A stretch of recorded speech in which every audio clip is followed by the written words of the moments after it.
There we go. Okay.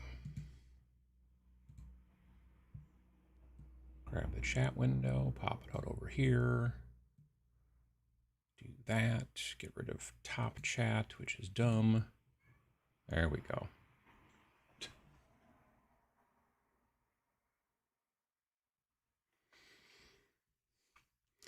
Let's see. I think we got everything, and boom.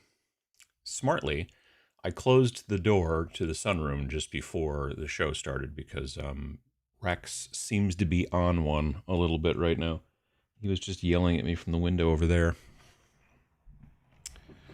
I don't know what it is. Sometimes in the mornings he's just nuts, and then he usually calms down. Let's see here. Why can't I scroll this up? Fraser, or I think I'm pronouncing that right. I hope I am. Hello and good morning from overcast Glasgow. Nice. The End, good morning. Cal Urba, good morning from Yorktown, Virginia. I believe that's what that is. A little flooding here from Hurricane Aaron from Storm Surge. Great to stay inside and hobby it up. Well, yeah, absolutely. James Deeds, how you doing? Loosely Collected, good morning from Jonesboro. VJ Morph, good time of day to you all. Dragonfire, morning from Quebec. Howdy from Stafford, UK. Hey ho from Scranton, Pennsylvania, priming up some North Star military figures for my Space Station Zero crew. Nice. Those are great models for that game specifically. I've got right over there. You can't see them, I don't think. There's a box of the new. Well, they're sort of new. They're not neat. They're not that new anymore. I ordered them forgetting that they had come out. The automatons that they're making now, which kind of look like a little bit like servitors or whatever from Games Workshop. But yeah. Let's see here. Good morning from a sunny Columbus, Ohio, on the last Sunday of the summer, in my opinion. Gotcha. John Ashley Smith, how you doing? Hope everyone's having a good bank holiday weekend. I don't know if we have those over here. BF Bulldog, good morning from hot Yukon, Oklahoma. Good day for interior or indoor activities. Yeah, it's crazy temperate here. It's odd. It's like currently 60 degrees, and it's gonna hit maybe 67 today or something like that. I don't know. It's real weird. I'll take it though. And when I'm going to be in DC next week, it's also not going to be normal. It's not going to be 95 and swampy. It's going to be seemingly lovely, which will be weird. We're from Cleveland. How you doing, Joseph? Good morning. Heading into a painting season. Also, well, for me, painting season's all year round, but priming season will be leaving soon if I'm going to be priming with a rattle can outside. Let's see here. Summer seems to be over. Good midnight from Brisbane. Checking in as my laptop has little battery. Oh well, I hope that I hope it gets better. Randall Olson. Good morning from cool and sunny Lakeville, Minnesota. Hello, hello. Good morning from an almost sunny mid Michigan. It's popping back and forth between being sunny. I think it's stopped being sunny now for a bit, which is fine. Hello from Fort Walton Beach, Florida. Good, going to paint some Marvel zombies today. Nice. Down here for NMRAAP convention. I'm not sure what that is. Ralph, how you doing? Greetings from London. How you doing, Lim? Good morning from hot Middle Tennessee. Missed $550 worth of Warhammer Fantasy models for $60 on Facebook Marketplace. Sad face. I mean, because it's Facebook Marketplace, it might have been a scam. It's possible. You can always give yourself hope that way and go, well, maybe it was a scam, and the person who went to go buy the $550 worth of stuff for $60 instead was captured and eaten by Facebook mutants. I mean, that happens like all the time, I think. That said, I'm wary of Facebook Marketplace. Good morning from Brisbane. How you doing? Time appropriate greetings from Molly in the morning. How you doing? Fungazi, good morning from lovely Washington, D.C. I am so psyched for Nova. Looks like we're getting gorgeous weather this year. Yeah, I was just talking about that. That's gonna be dope. Looking forward to it. Morning from a cool, sunny Milwaukee. How you doing?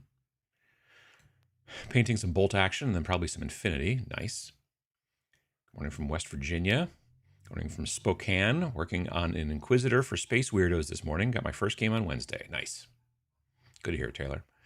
Good morning from rainy Florida. Planning out my Death Ship 1 boards. Nice. Rexile. Yes, he has been rexiled to the entirety of the rest of the house. Well, not the basement, but, you know. Rex's shenanigans during irregulars yesterday were amusing. Well, he is a nut job.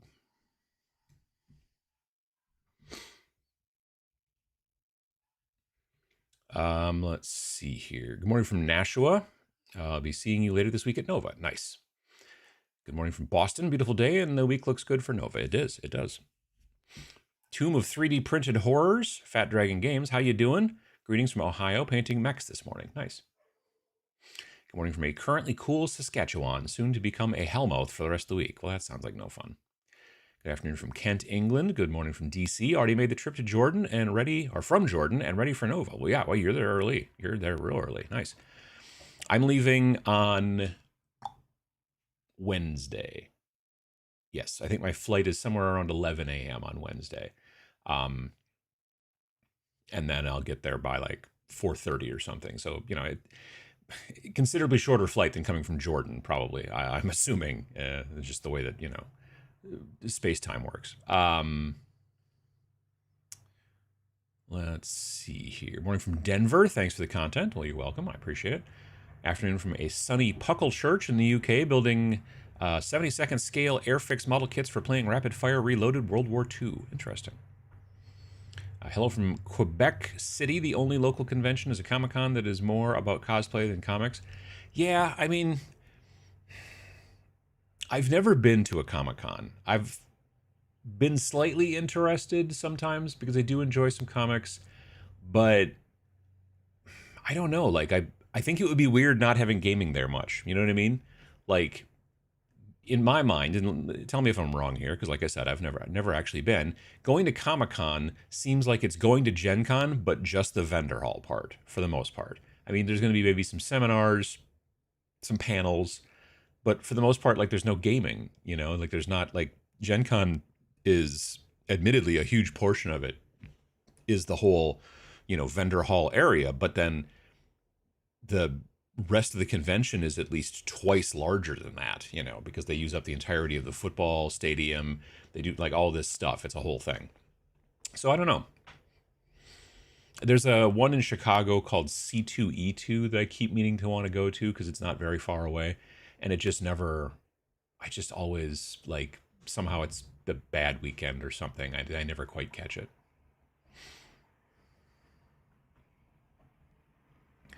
Hello from a bright Zurich. How you doing? Can I get a sound off from the Aussies in the chat that might be interested in attending TMX South? It's very south, is Australia. Could you just say TMX Australia? That might also work too. I definitely hear some parkour going on in the other room.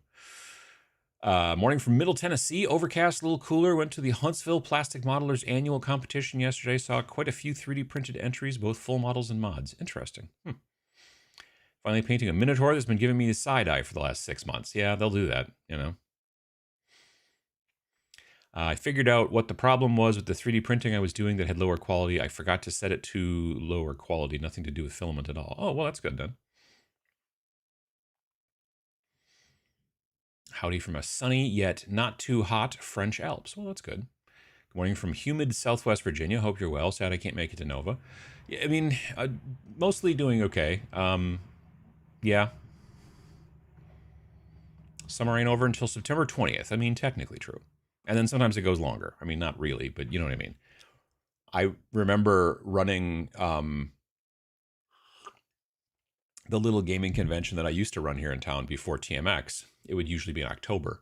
And I remember being like mid-October and you'd be like, why is it 85? And then there are other years you'd be like, why is it cold and raining the entire time?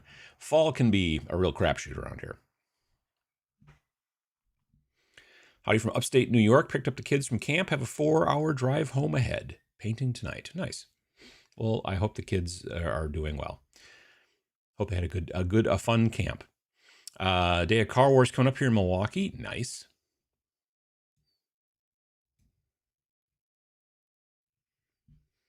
There's a guy that does Instagram stories that act out a Facebook Marketplace chat. So funny, some people be mental. I mean, yeah, yeah.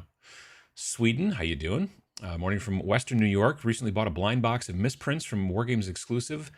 The value was great for me. Do you ever go to mystery boxes? I don't know if the only one I can think of is, it used to be, and I don't know if they do it anymore, but on Black Friday, Anvil Industry, who's over in the UK, they used to do a deal where if you bought stuff from them during Black Friday, they would throw in a bag, like, I don't know, a bag, like a plastic bag, like stuffed full of like leftover bits and things like that and stuff. So you would have just this monstrous like pouch full of like leftover bits that you would get because you ordered some stuff from them, as long as you did it on Black Friday. I don't know if they do that anymore, but I still have decent amount of that bag. I hate it when I'm captured and eaten by a Facebook scam. If I had a nickel, I mean, yeah, it's a bummer. National Model Railroad Association. Oh, that's really cool. Neat. Okay. Good time of day from southeast England. Finally putting transfers on my Leagues of Votan in honor of the new Codex. Nice. I attended and did the grill work at a family barbecue, so no hobbying. Well, that's, but doing grill work is fun. Good afternoon from the Isle of Wight. How you doing? Hello from Morecambe. I don't know if I'm saying that right at all. The UK. I'm prepping my terrain for Death Wizard's campaign, making pools. Nice, nice. Good morning from Albuquerque, working on monsters and characters for a new GM-led indie narrative skirmish game, Sunrot. I want to get Sunrot. I saw it at Adepticon, and last time I looked at the website, I think it was on pre-order.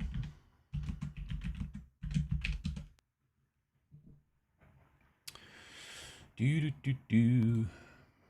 should push this button so you can see what I'm doing. There you go. Home. Yeah. So it's shipping end of August. Well, this is pretty close to the end of August. I should just add to cart and do it. But yeah, it is it's kind of a miniatures game, but it's kind of an RPG, and it's got a lot of card flipping that's going on, and it's sort of GM led. It's a different kind of system. It's not your normal RPG that you might be used to.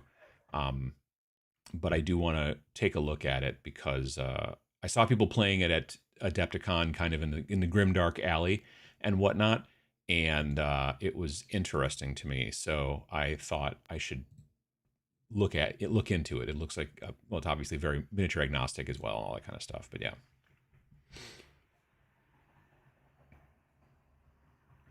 Ran my first game on Thursday, and it was really helped my hobby motivation. Nice. That's really cool to hear.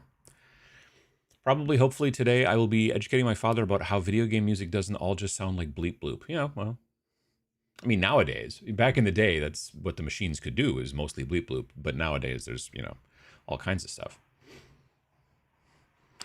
Planning on priming my printed Second Dynasty Scout ship. Took forever to print, but I suspect the thing will be a beast. Nice. Greetings from Los Angeles. Jet lagged for a trip to the Nottingham area in UK to visit family, but I made the pilgrimage to Warhammer World. Well, you should, I suppose, yeah. Love going secondhand shops in the area, so much hobby. Yeah, I bet so. That's a good point. Sounds a bit like me and my buddies are playing our own war game with Airfix and Matchbox tanks in the basement floor all those years ago. Sure. Good morning from Northeast Ohio. Getting some breakfast, then starting on some brutes for Turnip 28. Nice. Wargames Atlantic guards make for amazing kit bash fodder. Yeah, the Wargames Atlantic, the like World War I type guys are also spectacular for that. If that's what you're, yeah. There's a lot of great models from Wargames Atlantic, I think.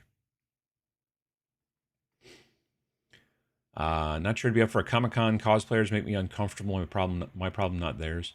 Yeah, the cosplaying during Gen Con is fine. I just wish they didn't try to split the entire event in half with it. I wish they would be slightly more cognizant of people wanting to get from one half of the building to the other rather than just running it. Like they just, because basically it's like an hour and a half where you can't get from one side to the other unless you go, I guess you go outside and walk all the way around. I just don't know why they have to do it like that, but they just refuse to do anything other than to completely disrupt the entire show, in my opinion. But you know. In my experience with Comic Cons, there's a bit of gaming, but it all relates to anime and comics and HeroClix. Sure, I mean HeroClix makes sense. I get that. Excellent priming day here in Columbus, Ohio. Nice. Friends listen to my bleep bloop jams and say I should compose for video games. So that's cool. Greetings from Central Finland. How you doing, Six Gunner? Good time of day regarding Comic Cons. When HeroClix was big, there were major events at Wizard shows. They are primarily shopping events with dealers, artists, celebrities, and some panels. Yeah, I would think so. I know that HeroClix. Yes, you're very important. HeroClix is mostly moving to Columbus now, to Origins. I think WizKids has decided they got into, I don't know if they got into some sort of fight with the people at Gen Con. I've heard multiple different things or whatever, but yeah, they are definitely, there was no HeroClix or whatever. There was no WizKids booth or anything like that this year, I don't believe, at Gen Con. And I think they've decided that they're going and putting all their effort into Origins in Columbus. So I'm assuming that's where all the big tournaments for HeroClix would be too. C2E2 next year overlaps completely on Adepticon. See, it's always something like that. Yeah, it's either Adepticon or some other thing. Gonna have to split my time with both. C2E2 is great for merch and panels, not a whole lot of surrounding events though. Sure, yeah. Is someone gonna ring the doorbell or what? He's late. See, a lot of people seem, I think that I don't know what's going on because other people can see me. So maybe you need to refresh your page. Somebody tell those folks who are saying that the timer is stopped that they should refresh their page because otherwise it's working okay. Right? Am I wrong? I think I'm right.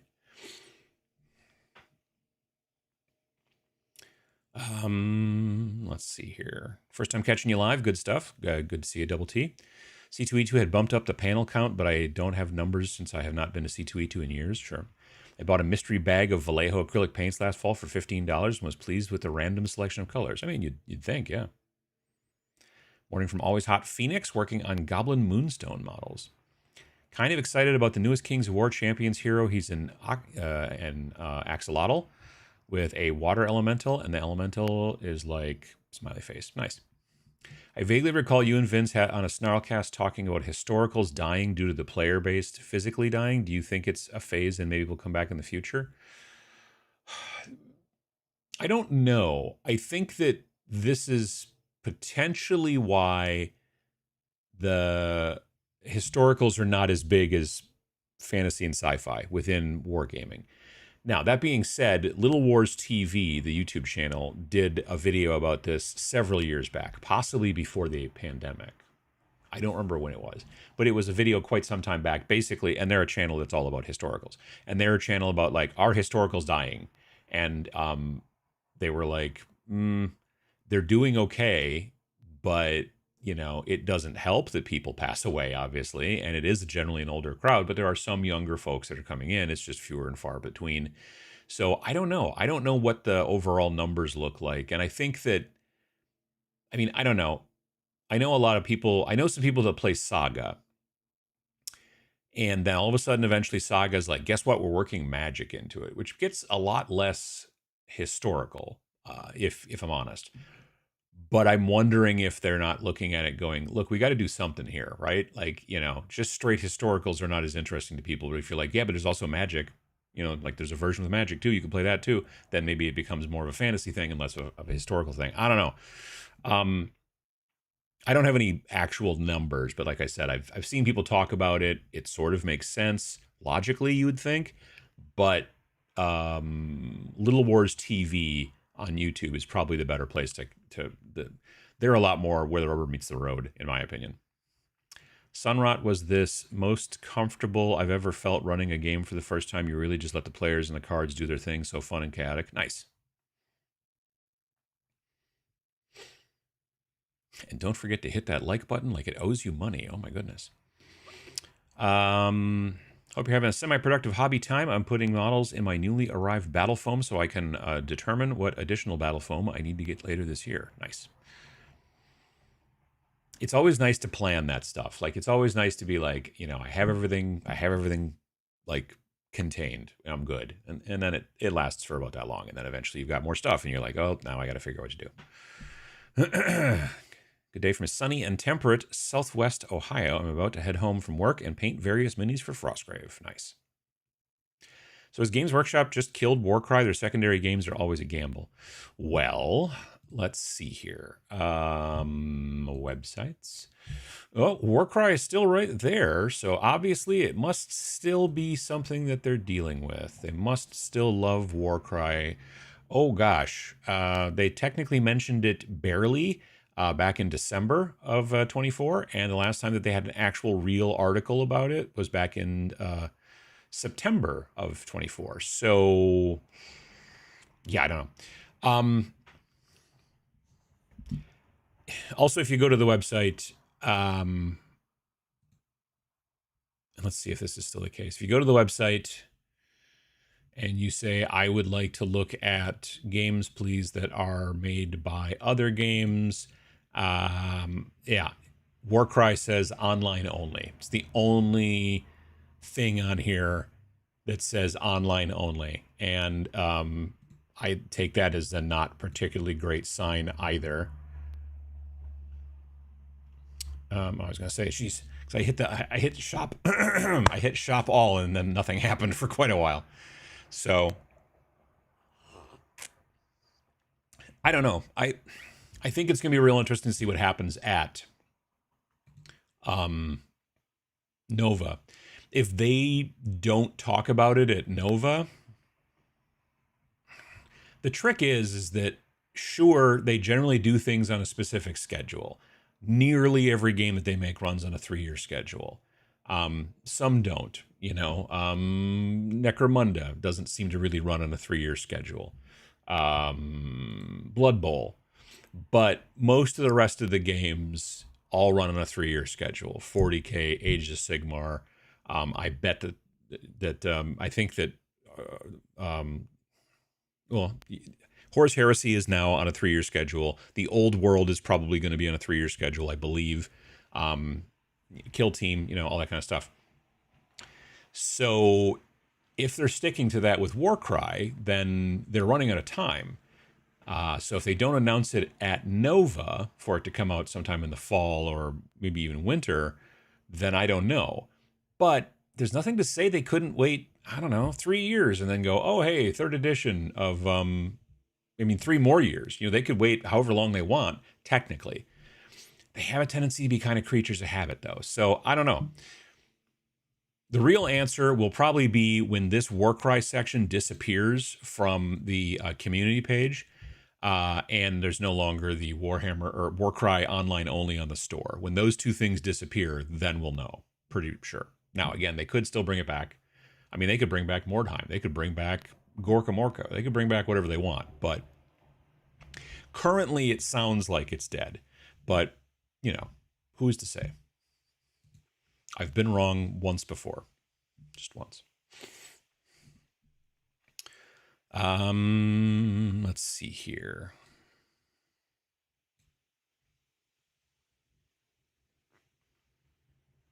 When using zenithal priming with spray primers and speed paints, should the white zenithal be the predominant color over the black, and is it necessary to let the black fully dry first? Some people like the idea of the black still being a little wet because they feel they can blend the white with it a little better when they spray over, like they might blend a little better. I don't know if that's true or not. In general, I would say that at first glance, the white will generally look kind of like it is the majority of the color when you do it right and you do that zenithal right. But if you then hold it up to a model that is just straight primed white, you'll see that it's not nearly, that the zenithal one is not nearly as white as you might think. Like in a perfect world, you want the lightest spots to be the top of the head, top of the shoulders, top of the backpack, that kind of stuff. Like that's where that's where you want the light to be brightest. And everything else you want to kind of start to go into like grays and then fade down as you get into the, underarms and into the between legs and stuff like that, heading into a darker area. I think the most important thing to watch out for, frankly, is to make sure you don't have any super harsh shadows. Well, okay, you can have some harsh shadows, like if there's like a lip, if you got a big shoulder pad, a big pauldron shoulder pad, and then there's like the lip at the bottom of the shoulder pad and it gets real dark directly underneath it, that's fine. What I've found when I've been doing zenithals in the past that's been a problem is when you have a creature that's maybe not like armored or whatever, but they've got an arm out because they're holding a sword.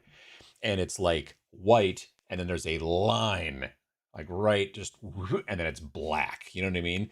You want this volumetric shape to fade a little bit more, which I find a little hard to do with with rattle can. To be perfectly honest with you, you have to basically kind of dust it a little bit more for with airbrush, it's easier to kind of blend that stuff when you have those really super sharp lines on the underside of something like that. But yeah, it depends. Like I said, I have a tendency to do it with either airbrush, I'd use zenithals, or dry brush. You can use rattle can. I've made videos talking about it in the past. It's just a little different. Probably takes a little bit more finesse, especially if you do have like a model with like an arm out like that, and because you don't want that sharp line between the light and the dark. You want it to be a little bit more I mean, like you want it to be pretty dark on the underside of the arm down here in the squishy bits. But yeah, something to watch out for. I have something in my throat. I don't know what it is. Wasn't there when I started.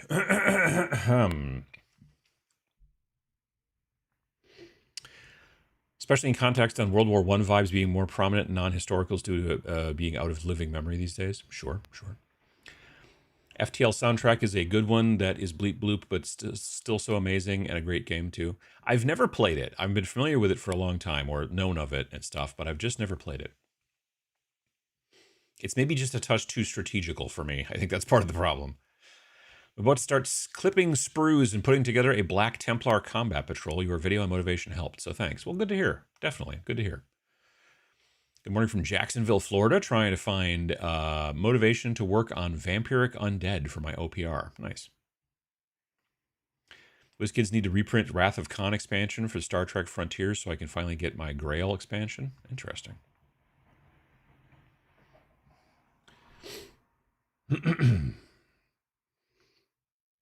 Hero clicks. I got so much of that. Makes the kid happy, though. Well, that's fun. Yeah. I have 22-year-old Hero clicks. Don't play, though. I remember buying a box of Hero clicks, like a starter, back when it first came out. Because I was just like, what is this? Like, how does this work? And I did play a little bit for a minute or two, and then I stopped. I played the game previous to that, which was Mage Knight. I played Mage Knight more, and then I tried to get into Hero Clicks, and it didn't quite click for me. And but there's been a Hero Clicks group here in town for years and years and years and years and years. Many of the folks been playing since the beginning. I'm shocked there is conflict with Gen Con organizers. Shocked, I say. Well, you're not wrong. Historicals have been dying for 30 years. I mean, everybody has been dying for 30. Well, not if you're younger than 30, then you haven't been. But historicals tend to do more with dioramas. Yeah, I suppose I can see that. With historicals, I think there's also an invisible player base because there just aren't any GW style big games with model lines. Sure, there's definitely a lot of folks that play like in small clubs maybe and stuff like that and don't get seen. I could see that. Yeah. Good afternoon from Athens, Greece. How you doing? Have you tried Baron's War 2nd edition? I'm reading the rule book at the moment. I've heard of Baron's War, but I don't know anything about it.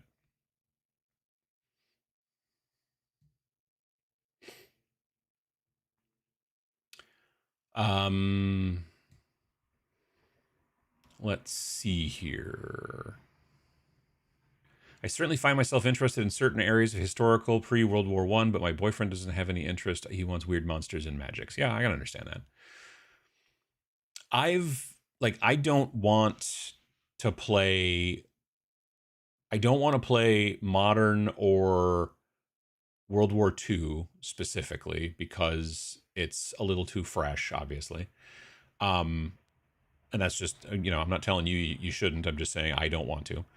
Um, so I don't.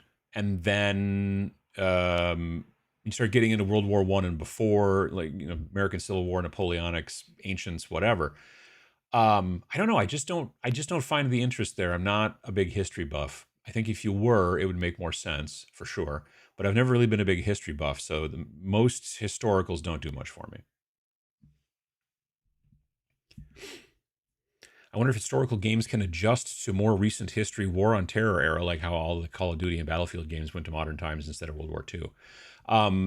There are definitely games out there that are basically more current, modern, as they're generally known as. And like I said, they're not for me for sure. Like I got a kid across the street. And when I say a kid, he's probably 35, but you know what I mean.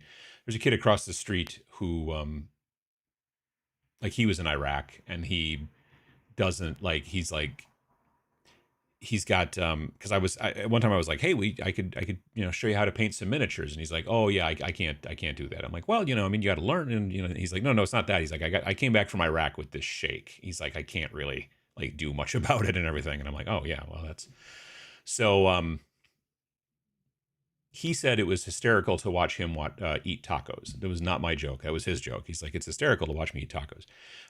He's a good guy. He's got a wife and two kids, and I just don't want to make a game out of that.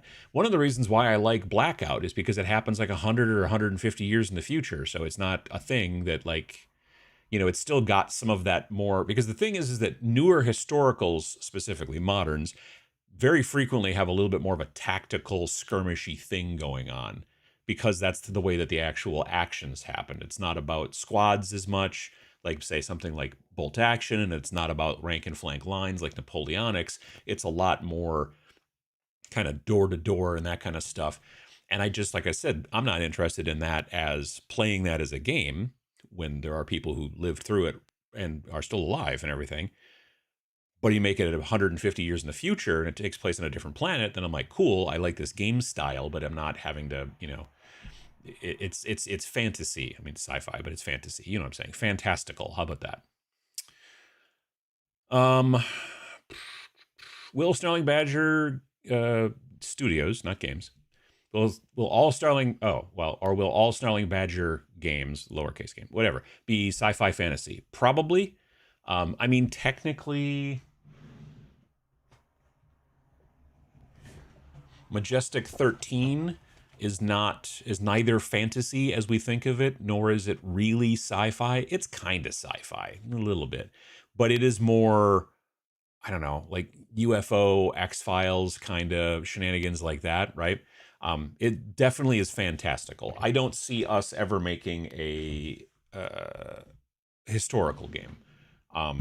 Just neither of us is particularly interested in it, so there's that. Cleaning out the man cave this week. A lot of stuff going to end up on Facebook Marketplace. I'm sure this will end up with some interesting stories. I mean, you're not wrong. Turnip 28 is effectively Napoleonics with less precise color matching requirements. Yeah, that's true. And that's the thing that I think is interesting. If you're interested in like that style of play, but you're just maybe not interested. Like again, like there's nobody's grandpa that you're going to make unhappy by playing Napoleonics. I'm pretty sure at this point. Those folks are all gone. But if you're also just not a history buff, but you love the concept of this, all these turnips and the whatnot, and then that if and you like the concept of moving in this sort of rank and flank style and doing those things, then it makes sense. So I have a War Games Digest magazine from 1980 that asks the same question: are historical war games dying? It's a question that's been getting asked for years and years and years, and so far not completely. So I feel like a lot of younger players get put off historicals due to grognards and rivet counters. I mean, sometimes, yeah, that's sometimes the case. And sometimes those kids are grognards and rivet counters, even at the age of like I did a video a long time ago about, are you old enough to play historicals? And I made a crack in there about how, like, for the most part, it's usually not 14-year-olds that get into historicals. It's usually you get into fantasy and sci-fi, and then eventually you hit a certain age, and then you get interested in historicals. And still to this day, every once in a while, I get a comment that's like, "Oh, I'm 14 and I got into playing Napoleonics and this and that and blah blah blah." So there are outliers, of course, but yeah, I'm excited for Nova. Hoping to run into you there. I will be in the Army Painter booth from time to time. I don't know what the schedule is yet. Maybe I'll post it on Blue Sky once I know. I should be getting, well, all of us who are going to be there should be getting an email either tomorrow or Tuesday, I would think, from Kat, who is the, kind of coordinator of all that kind of information. And she usually sends out a thing saying, it's like talks about all the different things we need to know while we're there. And schedule is one of them. So it's usually, I don't know. I think if I remember, if it's anything like last year, I think each of us in the factory team was usually in the booth at least 3 hours a day, I think. Although I think that maybe Phil wasn't one day because he had like a tournament or something. So he had like extra hour. I don't know. I'll try to post it if I can. Excuse me.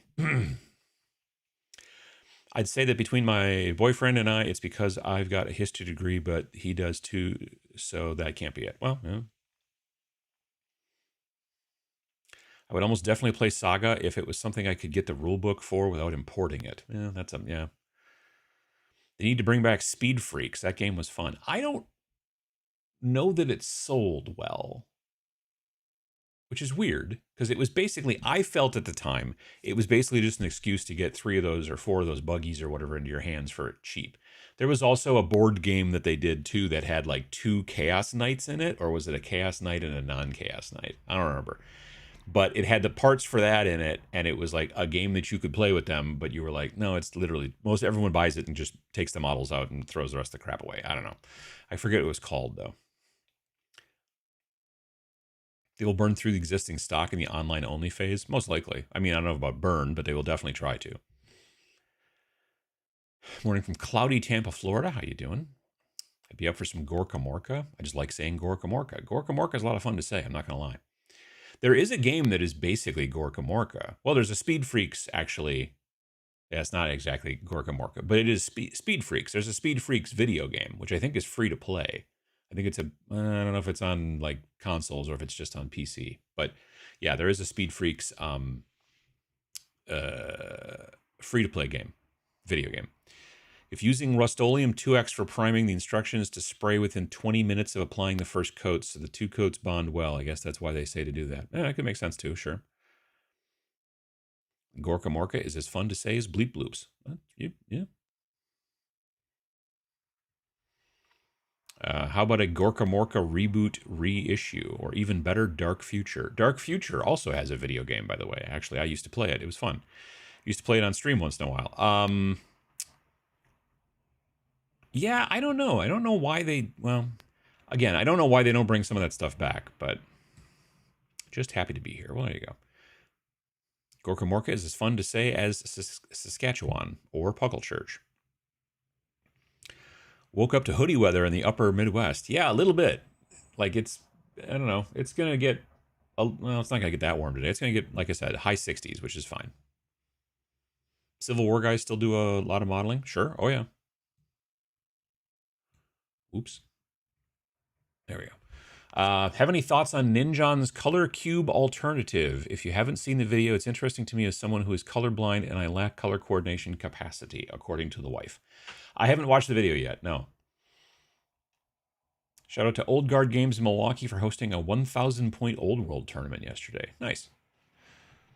I've still yet to be in that place. I really want to, and I was down there for Adepticon, and then I was like, oh, maybe on Monday when I'm leaving, I'll stop by there. But then I'm like leaving at like 8 o'clock in the morning, and they're not open until probably at least 10. And so I was like, well, that's not going to work out.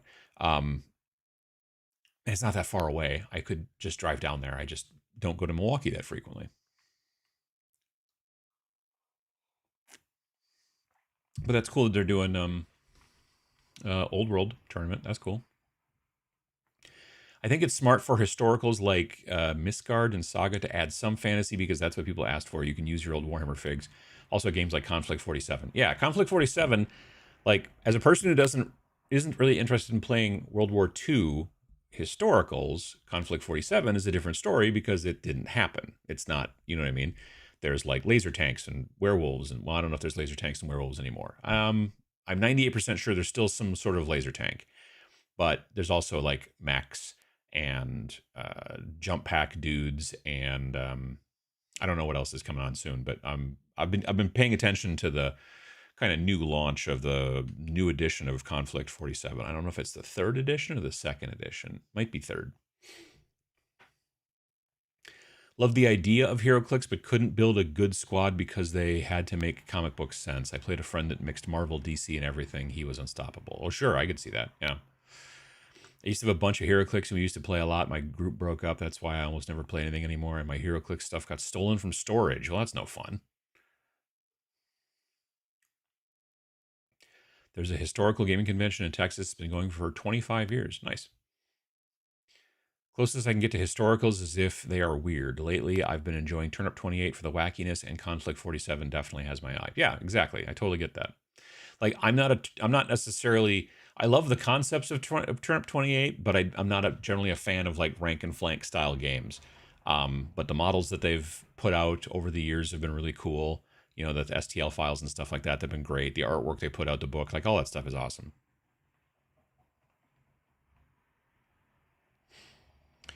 Bought a bunch of Halo action clicks way back in '07. They never did a follow up until years later. Um, yeah, I remember that stuff. There was some interesting releases with that. Have you seen the various posts and videos popping up about the scale creep on the new version of Conflict 47? Bit of a worry for the second US and Japan starter boxes I already offer the two. I guess I haven't seen anything about scale creep. I mean, kind of everybody seems to head in that direction a little bit, which is weird, but I guess I haven't seen it. I'm hoping because they kind of reached out. Because I'd had a conversation with the guy who's like the head designer or whatever. Nice guy. We had a conversation at Adepticon, and so his name is Pete or Peter, I believe, and so he told somebody at Warlord to reach out to me because I gave him my card, and so they reached out and they said, "Hey," and so I gave him my shipping address and my PO box thing or whatever, and so in theory something is going to show up at some point. I don't know what, but I think it's going to be a little bit. I think because they were like, do you want just a bunch of loose sprues or do you want the starter box when the starter box is ready to like ship out to early people and stuff like that? And I was like, I kind of prefer the starter box, you know, and so we'll see. Because again, I'd like to get my mitts on it and kind of figure some out. Some have been grousing, saying it's a warlord play to force people to buy new models instead of repurposing their bolt action stuff. I mean, I think it would be very smart of them to make it so that they work together well enough. You know, like, because if you're like, if you need just a unit of regular old nerds, you know, like regular old, just like guys with Tommy guns or something like that, or guys with, you know, M1 Garands or whatever, you would think you would want to have the bolt action ones so that they, because otherwise, if they like completely separate the two lines to the fact where you're not mixing them together, it seems like they're losing some economies of scale there. I don't know if that makes sense at all, but like the idea of them making models that can be used in two games makes it easier for them versus like we have these models that are only usable with these games and these models that were only usable with that game, and that can make kind of sense money wise maybe, but it also then means that they have to make twice as many models as opposed to one and a half as many models. You know what I mean? So if they change the scale drastically to where all of a sudden, you know, if there are you know units in the game that are obviously designed to be pulled from bolt action and you bring them into the game, they look stupid because everyone's a head shorter than everybody else or something like that, well then that doesn't make any sense. So I don't know, I'll take a look at it, but I've not heard that. Lord knows people on the internet like to complain about stuff, so it could be all shenanigans as well. So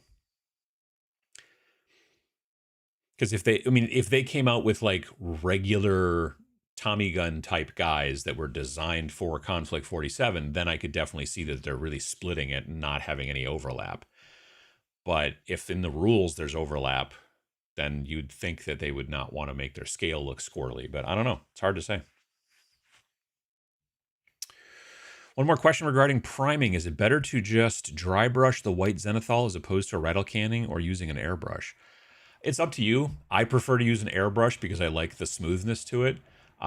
People who are like super into slap chop and that kind of look, which is a little bit, I don't want to say more harsh, but it's not as blended necessarily. But it still it works. It can work quite well. If I'm honest, for me, it is airbrush, dry brush, and then probably rattle can. I would honestly, in many situations, because I feel like I have slightly more control with a dry brush than I do with a rattle can.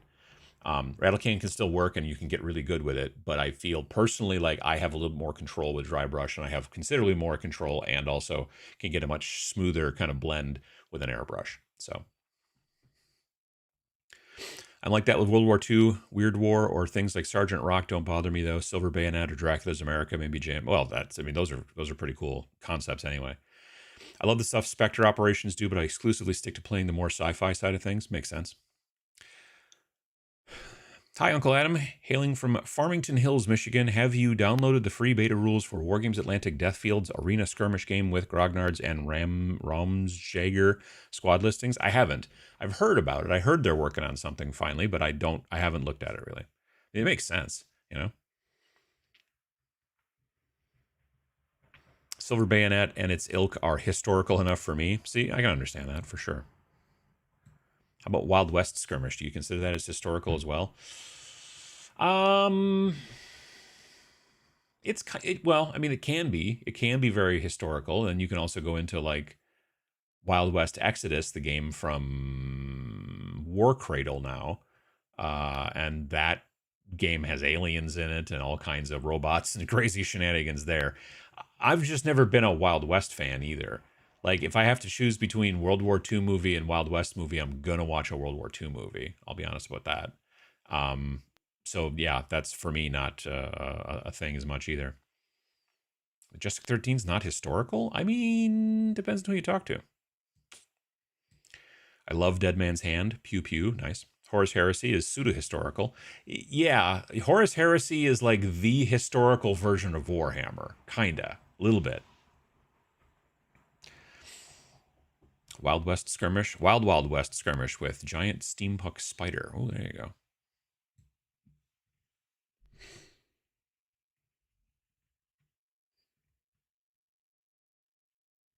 Wild West would make a great game setting without Will Smith. I mean, like I said, Wild West Exodus is almost, when it first came out specifically, Wild West, when it was Battle Foam that was making it, it was very much like Wild West, like the movie, in my opinion, and the TV show. More the movie. Nowadays, it's like I said, I think they still make it, and it's a lot of stuff going on. Let's go look and see if they still make it. War Cradle button. There we go. Poke.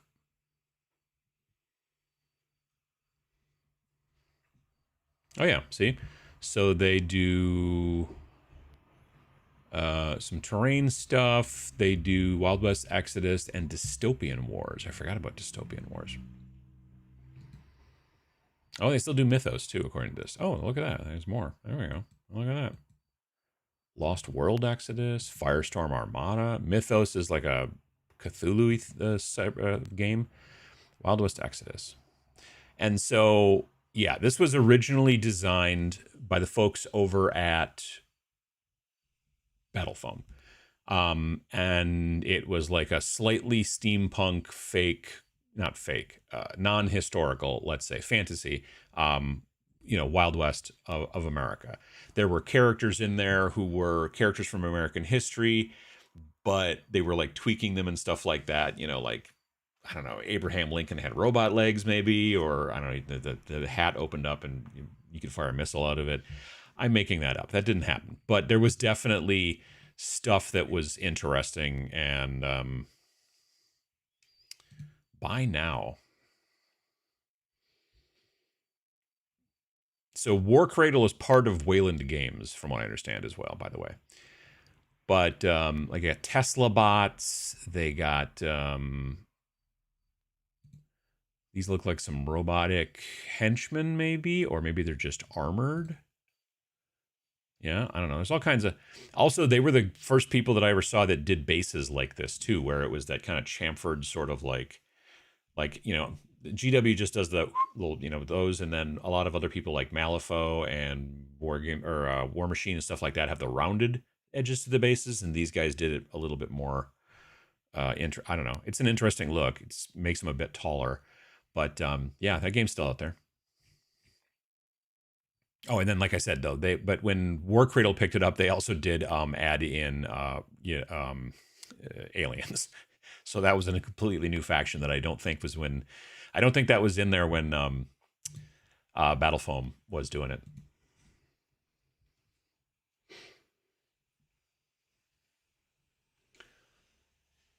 Wish there was a Delta Green skirmish game. You'd think that would be popular. Always wanted to play the RPG too. Yeah, I mean, some people kind of said that Majestic 13 was a little bit of a Delta Green thing. Yeah, I mean, we didn't really have Cthulhu-y stuff in there, but we did definitely have UFOs and that kind of thing. The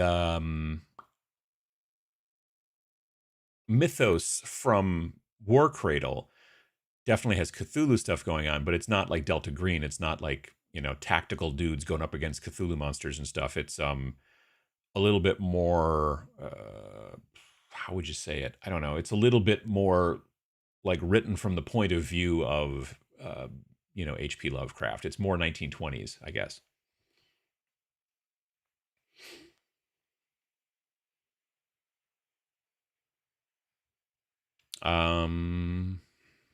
Good steampunk Wild West figs. Is the Zombicide dead or alive? No, no kidding. Huh. I don't think I'm familiar with that one. There are some really good Wild West games out there. Take a look at What a Cowboy. Nice.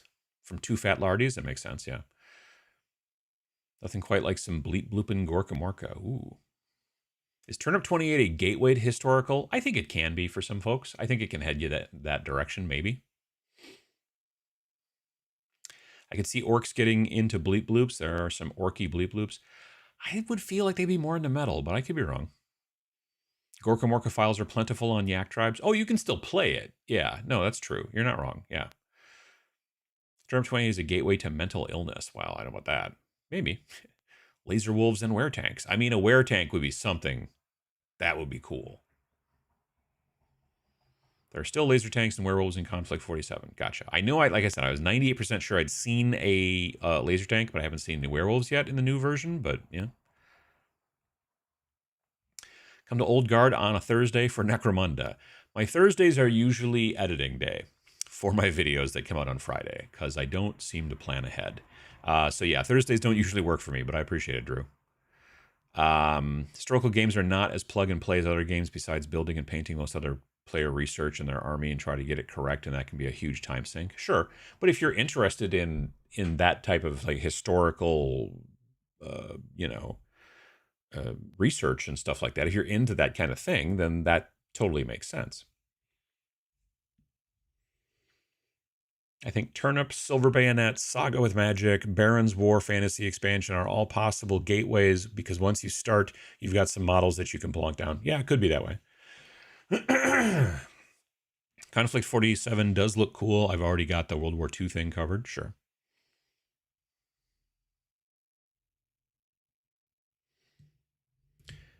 Ninja color chart being inept in color coordination. That is a good idea, but I am broke.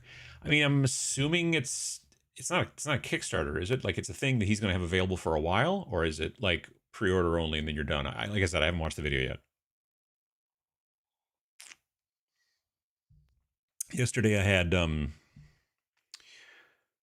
the live show with the Patreon folks until 2, and then had to go over to my mom's condo for a while.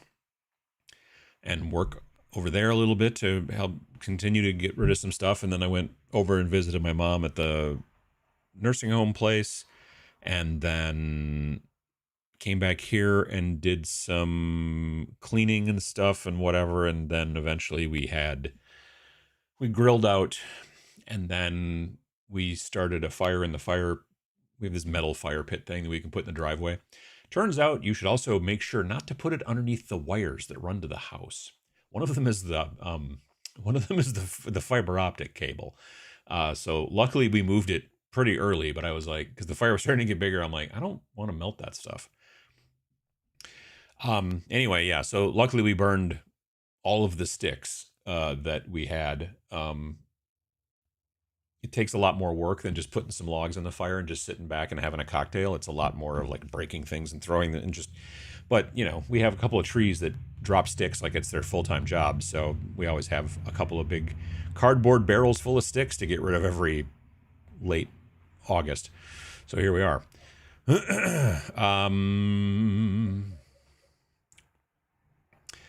I do also think that historicals are becoming a bit more popular with the rise of skirmish rule sets, actually. If you can get a historical skirmish game, then I could see that to some degree. But so many historical games that I've seen, at least, have a tendency to generally be bigger army things.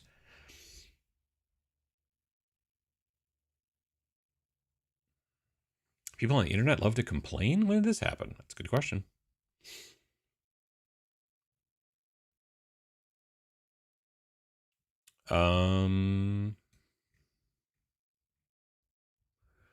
Ivan Sorensen has made many historical rule sets which are solo skirmish friendly, but unfortunately they don't seem to get the same level of attention as his 5 parsecs from home, 5 leagues from the board, 5, etc. Yeah. Yeah, I guess I didn't know that. Like, I've known him from the 5 games. I've known him from, he's had a mech game or two. I think he had a spaceship game maybe too. But I didn't know he did historical stuff, especially solo historical. That's interesting. Airbrush question. I have a garage one and it goes crazy high with PSI. I use around 25. However, on my portable all-in-one system, the PSI is 17. Am I using too much? Generally, with my airbrush, I keep it right around 20. So, like 25 is not the end of the world. If you can get a regulator for it, which you can buy at a lot of different places, it's just basically a little device that you put between the air compressor and then the hose that goes to the airbrush. Very frequently, they're actually dual purpose. They are a air regulator and also what they call a moisture trap. Certain types of compressors can blow extra water down the hose, like if it's like a real humid day and stuff like that.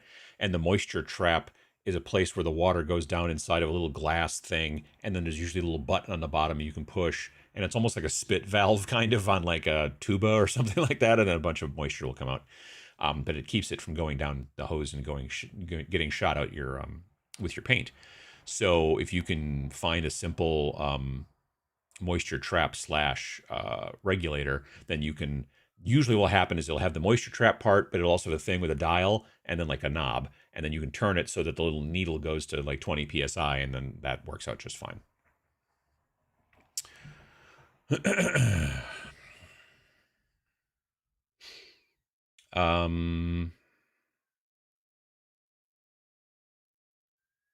What kind of grit do you recommend for sanding sticks for Warhammer? Generally, I use, so I have some like real rough ones that are like 180, and that's for when I like really need to like get a big mold line off of a piece of terrain or something. I don't use it on most of my models.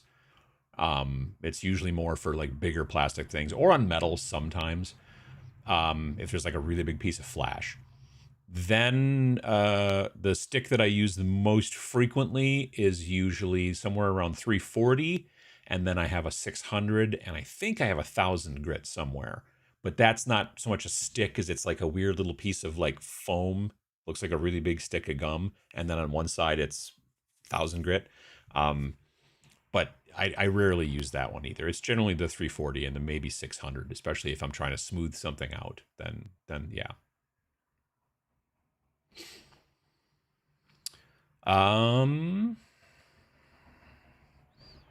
Hey Adam, painting some Infinity JSA. How you doing, Chris? Hope you're doing well. I've got my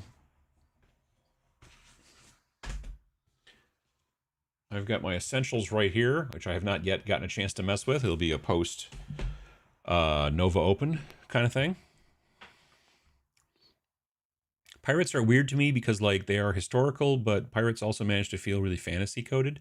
Sometimes, yeah. Depends on how you're doing it. I was originally hoping to get to ReaperCon this year, but I have to work. Oh, that's a bummer. Get a selection of grits and experiment. Yeah, I mean, sometimes you can buy like I've seen it like not Hobby Lobby, the other one, Hobby Town USA. I've seen sometimes where they'll have like a package that's got multiple different grits, like of different sticks, all in one package. I'm weird with my genres. I love the classic cheesy Battlestar Galactica, but the new one was great, but not as fun to me. Gotcha. Most Wild West stuff is based off of the style of westerns, as in the movies, books, and legends, and most of the stuff is crazy fiction, so not historically accurate. That's also true. Sure.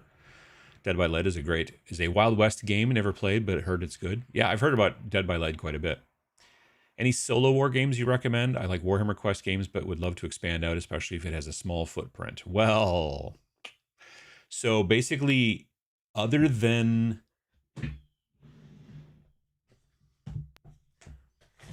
the zines that we do, me and Vince, like here's Snarl, right? So other than this, every one of our games has got solo play and co-op play. Now, the original book for Rain in Hell did not have solo or co-op in it, but there is also a downloadable kind of expansion that adds solo and co-op play and also adds 6 new scenarios that you play in sequence. And it kind of tells a story and stuff like that. But otherwise, all the rest of our games, Space Station Zero, Majestic 13, Death Wizards, and the newest one, which is I don't have within arm's reach, Rain and Iron. That one's in the basement. All of those have solo and co-op. So if you go to, well, let's just say you went to snarlingbadger.com.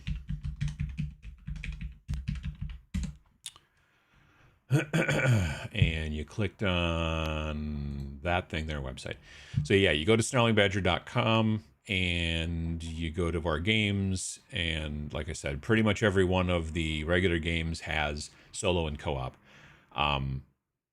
Rain in Hell, you do have to get the Oculus Spear expansion to make it have solo and co-op, but it's pay what you want. So you could pay $1, you could pay nothing, whatever. And the other games all have it. Basically, after we did Rain in Hell, we were like, we should put that in all of our big games. And so, yeah, Space Station Zero. This one's definitely got it going on with solo and co-op, and so do the other ones. So, yeah, just go to snarlingbadger.com and you can see what you're looking for, perhaps.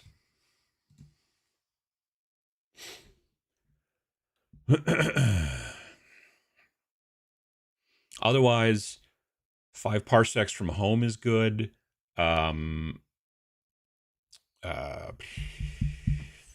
Rangers of Shadow Deep is also good. Both of those have solo and co-op. Did Lost World Exodus actually come out? I don't know. I just saw it for the first time on the thing. I know they were teasing it for ages, but I thought it never got released beyond a few sample minis. I don't know. It's a good question.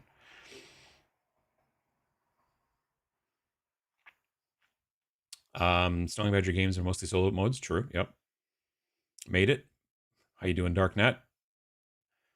Gunfighter's Ball has a good game engine with poker cards for initiative and poker chips for health. Gameplay can be deadly. Nice. Knuckle Duster. Yeah. Knuckle Duster makes Old West minis. I've seen that a lot. Crossing my fingers for a Snarling Badger Kaiju game. I don't know. Like I like Godzilla stuff, but I guess I don't know.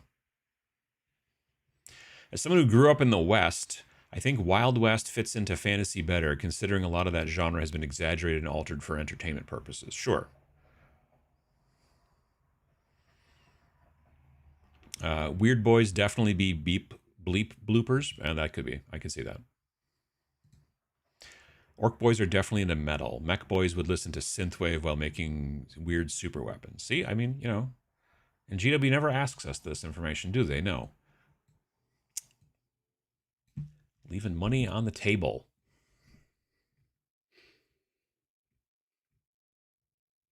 Packing the car was an exercise in extreme Tetris, but I have sardined us in heading south after a stop at Stewart's. Do they have Stewart's shops in the Midwest? Might be upstate. Yeah, I'm not familiar with Stewart's. No.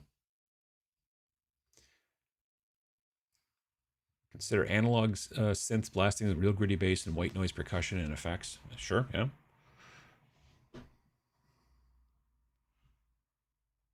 I think it's something he's going to try and keep in stock. I pre-ordered both decks for Sunrot. Yeah, like I said, I wonder if it ended up selling better than he thought it was going to. I suspect it might have.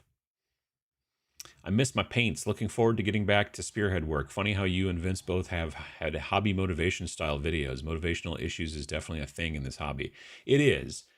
Now, all that to say, Vince's video that he made on Saturday. I bet he made it 5 to 7 weeks ago because that's how far in advance he works, which is great. It's probably the smart move. But yeah, we did not coordinate on that. But yeah, I saw the thumbnail. I haven't had a chance to watch it yet because I was so busy yesterday. But when I saw the thumbnail for it, I'm like, oh hey, look at that. I treated Star Wars Legion as a historical game in that I enjoyed doing research on what colors the different units should be. Sure, I could see that.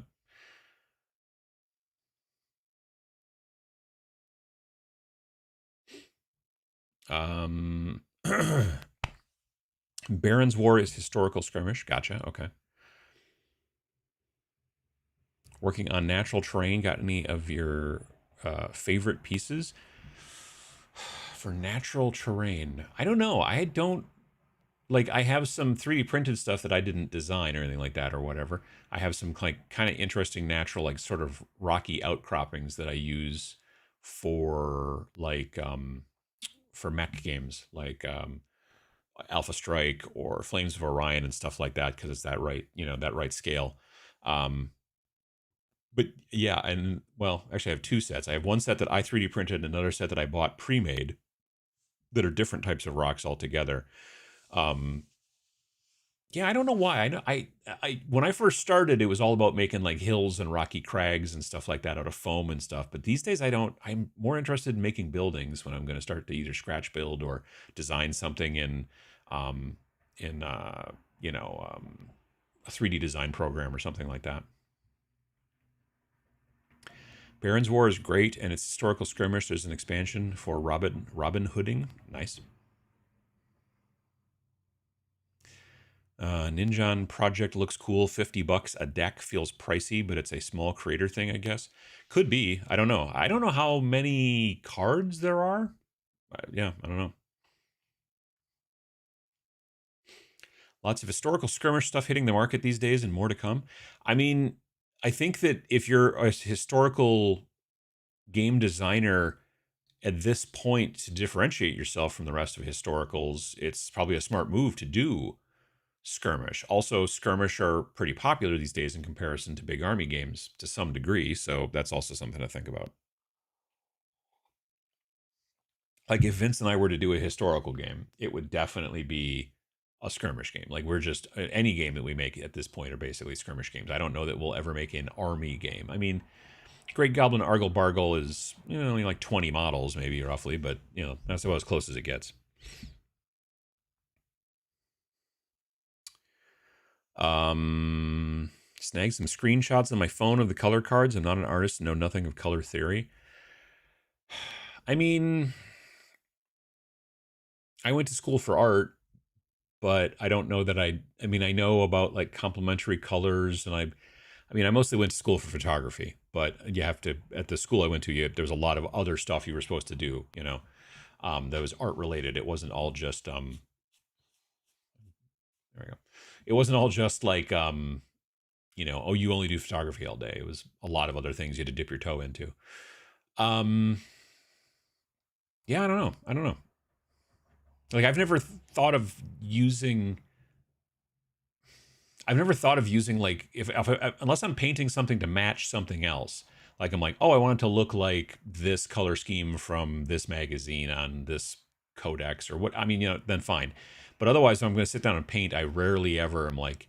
The only time that I'm unhappy with what I paint, I painted on Twitch a couple years back a whole bunch of chaos cultists, and I really wanted to move out of my comfort zone. So I painted them in all kinds of crazy colors that I don't usually paint in.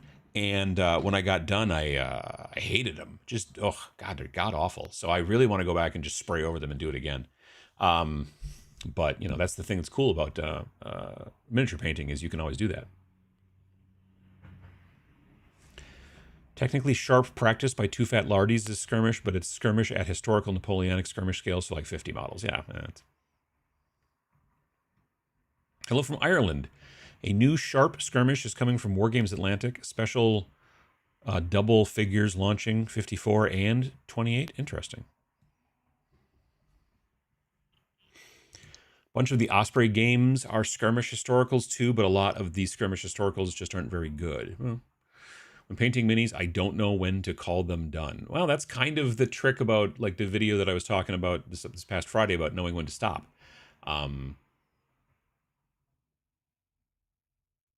It takes some work. It takes some practice because it definitely comes down to a point of like, am I going to stop because I think it's actually done? Or is it like, I'm going to stop because I need to paint something else now? You know what I mean? It's tough. It is.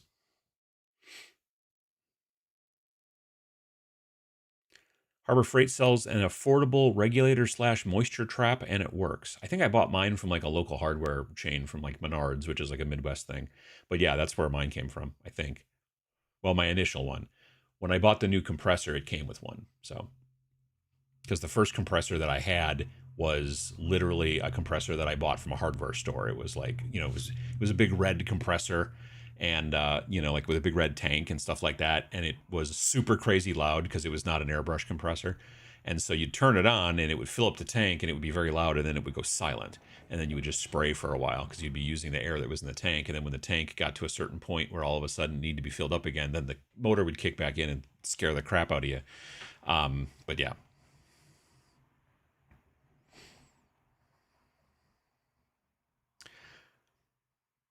Port Royale is a historical game with Mordheim-style campaigns featuring pirates and raiding a city ruined by an earthquake. Oh, that's cool. Yeah, I've heard of it. I have a 35-year-old Badger compressor, just for compressing badgers. No, that's not what it's for. Basic no frills job, produces about 15 psi, good for most spraying, but it lacks a regulator and moisture trap. Gotcha.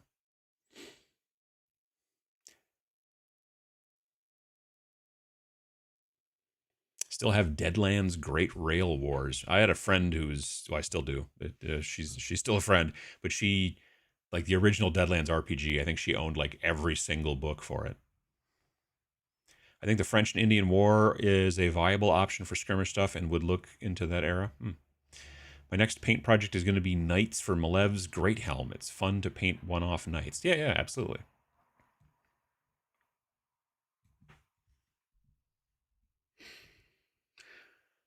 Have you ever played Silver Bayonet? If so, did you like it? I haven't. I have a copy of it. I've read through it, but it never. I don't know. Like both that and Dracula's America, I like the concepts of, but each of them has something I'm not like. Dracula's America, I'm like, that's cool, but then it's like Wild West kind of, and I was like, you know, like honestly, Dracula's America that took place like in the 80s or something like that, or whatever, that starts to head a little bit more into maybe kind of White Wolf territory as opposed to like, Wild West territory. In my mind, that would be kind of a little bit cooler. I think that'd be neat. Um, like I think I don't know much about it. I haven't unfortunately ever gotten a demo, but Will Goblin's Night Thirst game might be a little bit more, but that's more of like a battle royale sort of situation, from what I understand. So that's a different thing altogether.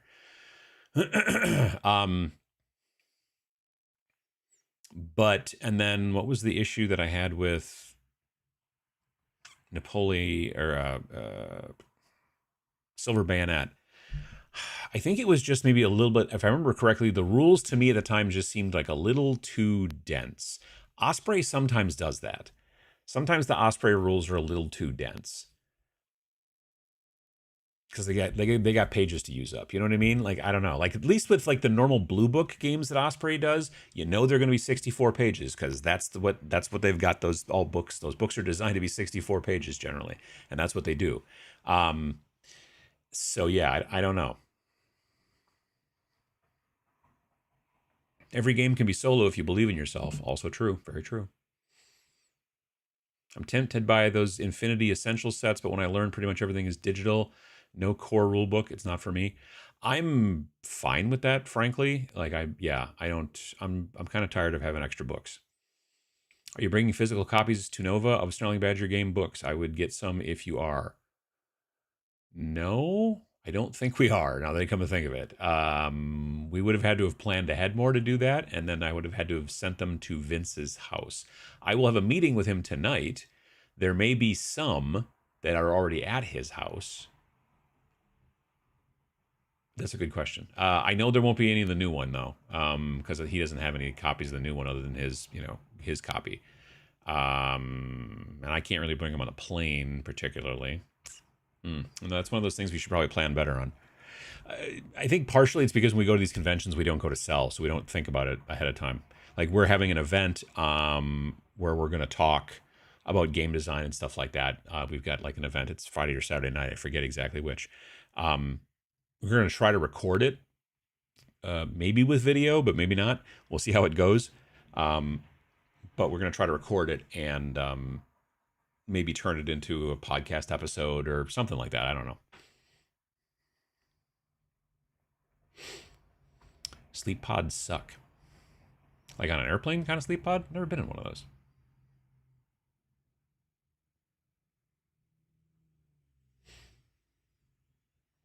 I haven't heard about Great Helm. It sounds like the one line from Ankh Guy is just now a game I would be so into. Interesting. Good morning, Tabletop Minions. A little late to the show. Been a while since I got to a live show. Just down in the basement painting Space Hulk Gene Stealers and hanging out with my son. Well, that sounds like a great time. Hey, Uncle Adam, what was the name of the RPG that was in graphic novel form that you mentioned recently? Death to the Wizard Kings or Death of the Wizard Kings? Death to the Wizard Kings. Um, oh gosh, now I can't think of Marie something or other. Death to the Wizard Kings. Marie Enger. There you go. Come on. So yeah, this is the book there. You are a crime against nature, a gross little dude, spawned from a vat, meant to do the dark bidding of the Wizard Kings who made you, but you rose up and killed those bastards. Now what? Death to the Wizard Kings is part comic, part self-directed TTRPG, and all about what's next for you. So that's cool. So yeah, I just really like the art. I purchased a game of hers last year, or 2 years ago, I think, too, called Casket Land, which is this one.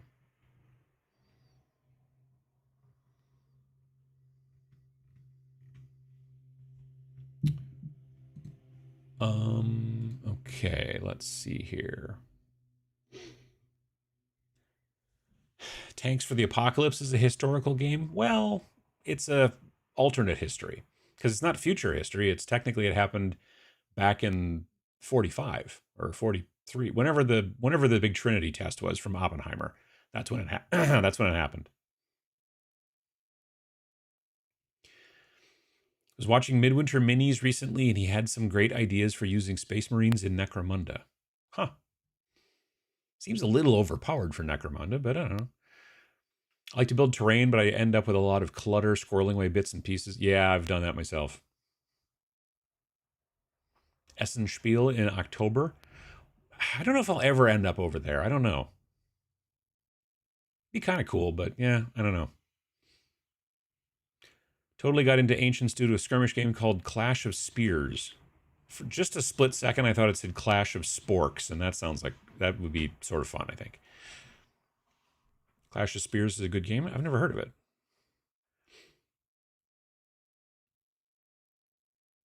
Test of Honor is skirmish scale samurai and monks in historical Japan. Yep, I'm familiar with that one a little bit. Built a cabinet to hold the Harbor Freight compressor I bought. It's lined with foam to kill the noise. I don't jump anymore. That's good. It has a regulator, but I bought a separate one with a water trap. That's a good idea, too. Do you have any big plans for Nova, or are you planning to wing it? So like I said, I'll be in the Army Painter booth on and off, and I think each day at some point. And then also, like I said, me and Vince are doing a talk at some point. We're in the let's see here. If we go to art and hobby seminars, I believe. Are we in the list here? I'd hope. Maybe not. Well, Vincent Venturella is, and probably he is, and I'm not. Yep. So on Friday night at 6 p.m., and there are, well, they've expanded it because we had a smaller room before, and they put us into a bigger room now. Maybe interesting. Come join Uncle Adam and Vincent Venturella as they answer all your questions about making games. Adam and Vince talk about the process of making their 3 games. We've got 5 games, but close enough. The design and development process, as well as how you can make your own games. They also discuss how to get word of your game out there, and how to make something people will find fun. Bring your questions; all will be revealed. There you go. So yeah, that'll be on Friday night at 6, I guess. Is that what it said? Yeah, 6 p.m.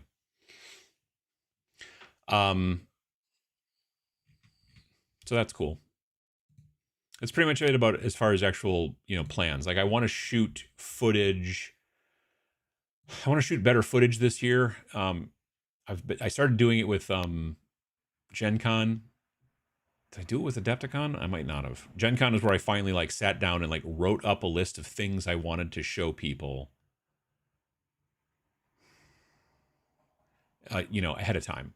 Because what happens is I will talk about Gen Con in a video 6 months later, not make a video about Gen Con, but just reference it. And sometimes when you reference things in YouTube videos, you want to show some B-roll, which is basically, I'm still talking and there's a camera pointing at me, but we cut away and now we hear me still talking, but it's now oh, here's some footage of that thing that I'm talking about or whatever. And the problem is when I go back usually and go, oh, I'll grab some footage from Gen Con 2025. And then I go back and look, and it's just all interesting things that I zoomed in on, basically, that I saw at Gen Con 2025, but not the building or just people walking around or people, you know what I mean? I have a tendency to go to shows and film things that I think are cool, but not film the show.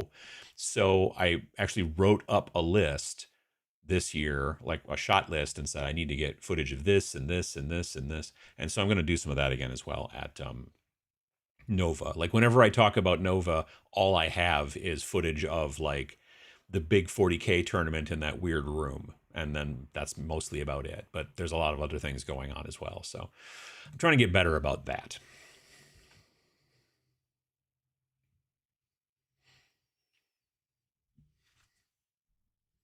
Played my first Trench Crusade game this past Friday. I love the action, success, and injury charts concept. Yeah, it's very cool. I find it easier to pick up and explain to new players without totally overwhelming them. I agree. But it's still got depth to it. Yeah, I like that a lot.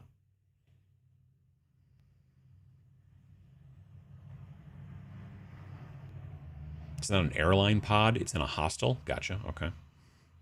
Uncle Adam, have you and Vince planned on adding articles to Snarl like terrain building or hobby motivation, or in addition to your game supplements? Not really. So far we mainly just do our micro game that goes in each issue, and then we do anywhere from I don't know, a couple, or whatever, of like little add-on tweaks and stuff like that to our current games. That's the current plan. I don't know if I think there's plenty between the two of us. We have plenty of articles out there about things that hobby tips and motivation stuff. We've generally got that covered on our YouTube stuff. My wife very thoughtfully went behind my back and asked several friends about airbrushes. She bought me a compressor, a badger brush, a regulator, and all of the accoutrements for airbrushing. Well, that's very, very nice of her. What do you consider a skirmish level game? Like, how many minis or units between X and Y is skirmish? I generally prefer, for me, a skirmish game. It's a good question. I generally want less than 15 models. And usually I kind of prefer that they are individuals and not groups or units. Now, there are some caveats to that, frankly. In Grimdark Future Firefight, some models only come in 3-person units. Like, you have some people that are just like, you're like, oh, you can take this guy, and he's a guy, and he does this thing, and he doesn't have to be in cohesion with anybody else. He doesn't have, just it's a individual and another individual. But then, like, the really, like, kind of weaker low point units that might be sometimes in that particular force, some of those will then be little tiny squads of 3.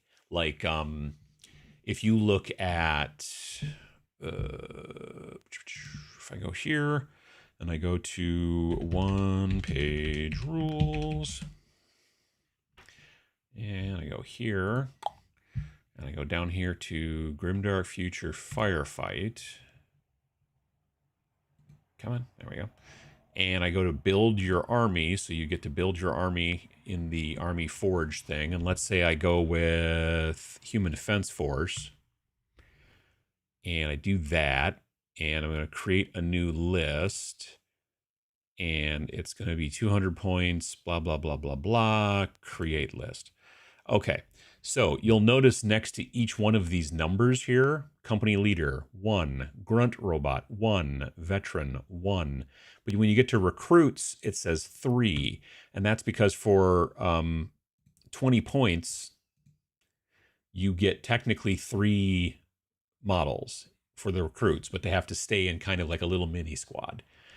It's mostly okay. I'll be honest, whenever I build Human Defense Force lists for Grimdark Future Firefight, I almost always ignore recruits because I don't want those little mini squads, but it's nice that you can build around that. Infantry squad is also a 3, but a veteran infantry is 1, so you don't have to group them together like that if you don't want to. And other forces don't have that at all. In some situations, it depends. So that's one thing. So that's what I generally prefer, is to not have little mini squads in there. That being said, Blackout does something kind of interesting where it's not like the squad has to stay together and be a squad, but they get activated at all the same time. So when you decide to activate this squad, the guys don't have to be anywhere near each other, but this guy activates, then this guy activates, and this, or whatever, but that's the group that you use, and then it's your opponent's turn, and you kind of bop back and forth like that. That's not bad either, but generally I prefer each model to be an individual. And if a game is like alternating activation, like Space Weirdos, that's fine. If it's something that's a little bit different, like in Rain and Hell, you rolled all the 12-siders, one for each model you have, and then that's how you kind of order things. Like, that's what I think of as a skirmish game. If a skirmish game gets to be more than about 15 models, or if you have a lot of squad dynamics going on in there, like more than what I've already mentioned, then all of a sudden I'm like I don't see bolt action to be a skirmish game, because you're usually 25 models plus a tank. So, but it's not a full-blown huge army game either. So it kind of sits in this weird sort of middle spot in my mind.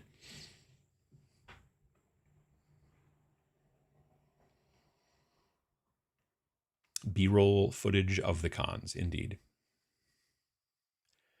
Sounds like you need a random thoughts page somewhere in there. Somewhere in where? In Snarl? Would you and Vince consider volunteer articles for the Snarling Badger written by other hobbyists? I don't know. That's a good question. we haven't really messed around with like publishing other people's stuff. We've kicked around the idea. There was a couple years ago where we were like, well, what if we started publishing other people's games? Like with their, with their approval, like not just be like, hey, look, we published your game. And they're like, but we already did. No, like, becoming publishers and saying, instead of it just being, we make our game and then publish it, and then we start making another game and publish it. The idea was like, well, what if we also published some other people's games? Because I know for a fact that there are some good games out on Wargame Vault that are good rule sets, but no one will ever see them because the person who designed that game doesn't have an eye for layout or covers or art direction of any kind, and so people ignore it because they're like, well, that doesn't look very good. And they're not wrong. It doesn't look very good, but it could be possibly a very good like rule set game. We talked about it on and off for a bit, and we decided against it mainly because it's a lot of work. You know what I mean?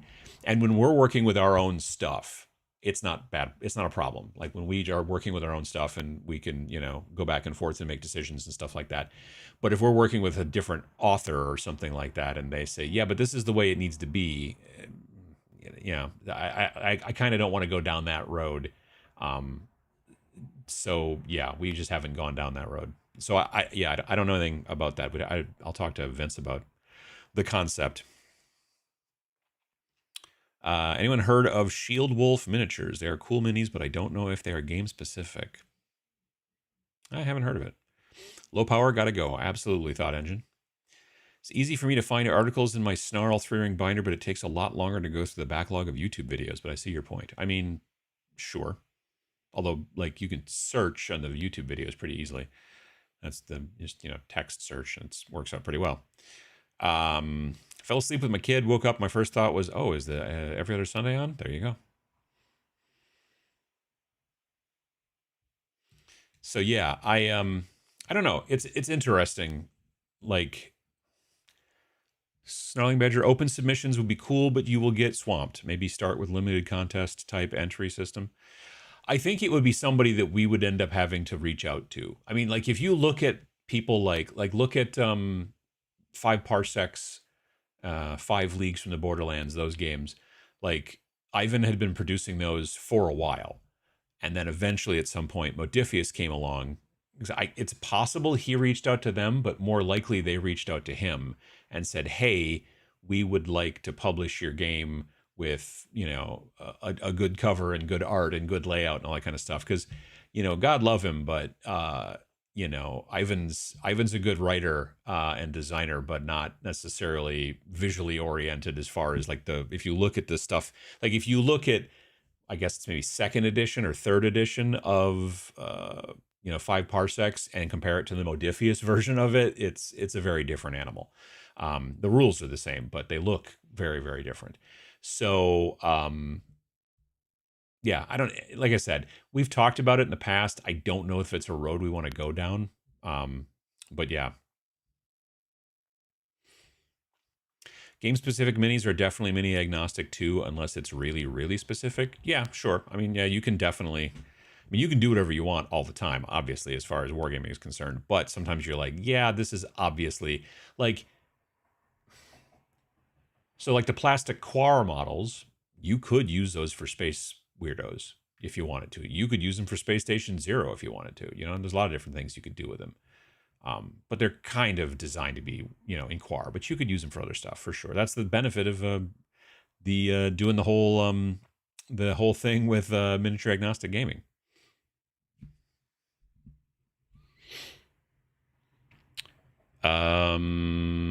Thoughts on War Machine now that it's being run / acquired by Steamforge Games?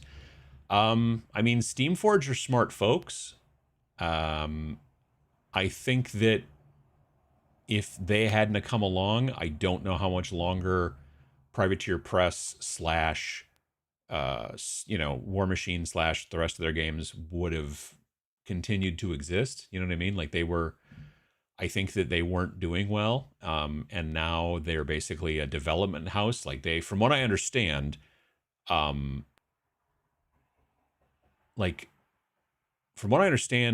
Steamforge Games didn't buy Privateer Press.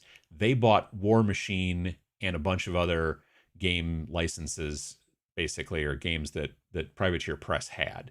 So from what I understand, Privateer Press, the people at Privateer Press are still making the rules, possibly even doing the sculpts and doing all that kind of stuff. It's just that then once they're done developing it, writing it, designing it, all that stuff, then they throw it over the wall to the folks at Steamforge, who then actually produce the models, produce the books, do the distribution, do all that stuff, the marketing, yada, yada, yada, which is probably the best case scenario, because then people who are still into War Machine and things like that still get access to it and still get new product. And the War Machine makers, the actual Privateer Press folks, get to just continue making it. But like I said, I'm pretty sure that they didn't get bought. I think just all the things that they owned got bought to some degree.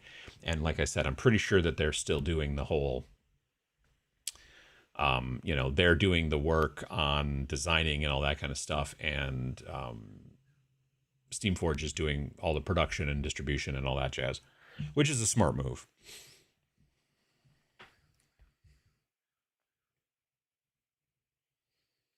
Would you consider occasional guests on the podcast? Maybe you and I haven't gotten close to those episodes yet, but with tech like Zoom.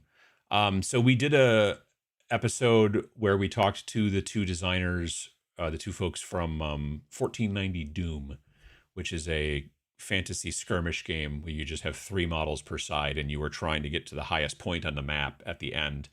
And it's played on a 2-foot by 2-foot, well, it's basically a 2-foot radius square, or sorry, circle. You're playing on a 2-foot circle is your board, and it's all about trying to be the last person who's the highest on the board, because there's this like mist coming up from the ground that's killing everybody. So yeah, we did an interview with the two of them, because I think that game is really interesting, and they'd had it was I think the Kickstarter was still going on, but it had already succeeded as far as like their stretch goals or whatever, I don't know, all that jazz. So they've done real well with that. What was I going to say? So we have done it in the past before. The software that we use for recording, because me and Vince are in separate areas anyway, like he's in Ohio and I'm in Wisconsin, we could just add more people to that. So that's what we did. We do want to do an interview with Thomas Piernan, who is he is the main force behind Mordheim, and is the designer, the rules designer for Trench Crusade. After we did the video where we talked, or after we did the episode where we talked about Trench Crusade and how it did the big thing that it did, like he reached out and he was like, "Hey, if you guys ever want to do an interview, let me know. I'd be totally down to do that." So we just need to get our last several episodes have been a little squirrely as far as when we would normally record them, mainly just because well, Gen Con, and then Vince was at Nash Con, and then normally not tonight, but next week, Sunday, we would usually record the next episode, but we'll be at Nova, so that won't happen. So we'll have to do it once we get back, and then so the other thing too is that we generally record late on Sunday night. So if we want to get some Europeans involved, it'll be like 5 o'clock in the morning or something over there. And so that's why we would probably need to, when we want to, like, let's say interview Thomas, we're going to have to change when we interview so that we can kind of work with his schedule as well. So yeah, but it's something that we want to do for sure, and have technically done once already. So have you seen Cyborg? It's a Morkborg spin-off extension, but Cyberpunk picked it up mainly for the art, but it's very grimdark.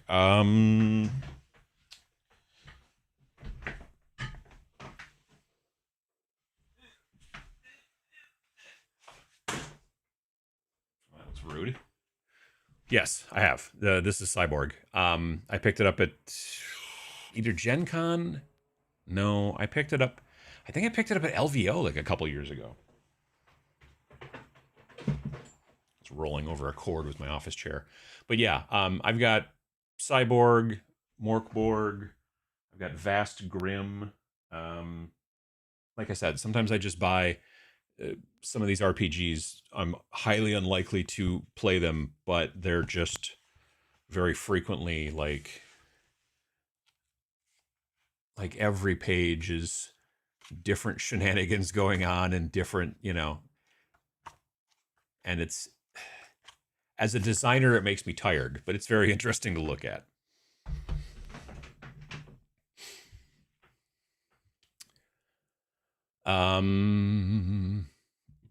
Excuse me. The art in Cyborg is probably very you, actually. I wish that I was as good as that. War Machine STLs are very nice. You get a monthly subscription, which is pretty cheap, nice figs. It's just a smart move for companies to start heading in that direction. Privateer Press still owns Monster Apocalypse. No kidding. That's interesting.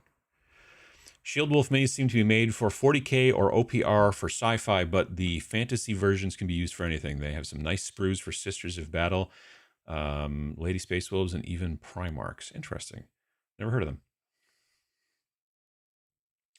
Really looking forward to the newest upcoming War Machine 2-player set in HIPS, which is high impact polystyrene, I believe is what HIPS stands for. It's basically the plastic that like GW models is generally made out of. So that's cool. And that's the thing. The folks at Steamforge are very knowledgeable in plastic, far more, I think, than the folks at Privateer Press were. So you're going to see better models and stuff coming out of the new version of War Machine, hopefully. Never gone to a game convention? Anytime for first attendees? Bring comfortable shoes. Make sure to take some time away, like if you can, like go, don't be at the convention all the time. Like maybe go out and have dinner or lunch someplace that's a little bit further away. If you can, just to help. Like if it's a big convention, you can get overwhelmed and like you can really like just get way too much going on. So like at Nova, and Nova's not even that huge. Like Nova's like 4,000 or 5,000 people, maybe, I think. But still, if they're in a relatively kind of small space, it can be kind of a thing, and it can just be a lot. So you want to maybe go and find a restaurant a couple blocks away, and then kind of decompress and have a meal and whatever, and then so that kind of stuff going back and forth, I think, is super helpful. Bring deodorant.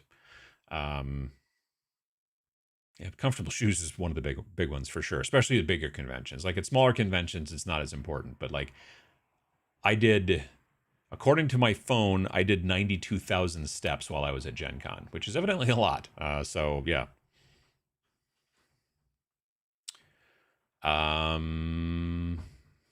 Hey, look, Nick is back. Nick was on patrol. War Machine is in a great place right now. If anyone is looking for a new game, check it out. Sure. There are a lot of Morkborg spinoffs. Yeah, and it's because of the way that they designed it so that you could do that. You look at something like Morkborg, which then spawned like Forbidden Psalm, which is a miniatures game, not an RPG at all. And then Forbidden Psalm has now even morphed into, this is a newer version of Forbidden Psalm called 28 Psalms, and it is basically a simplified version of Forbidden Psalm. But it is designed, you can either play it fantasy or sci-fi. Is basically like, this is a pretty good starter if you want to do like miniature agnostic Forbidden Psalm type play. Like this was the I don't know, this is like, it's simpler than Forbidden Psalm, and Forbidden Psalm's not crazy deep, but this is even a bit simpler, and you can also just play with your 40k dudes or your Age of Sigmar dudes or whatever, and just, yeah. So take a look at that as well, Forbidden Psalm. But yeah, all those things were pretty much, and it's bright yellow over right there. All those things were all kind of spawned by Morkborg, the RPG initially.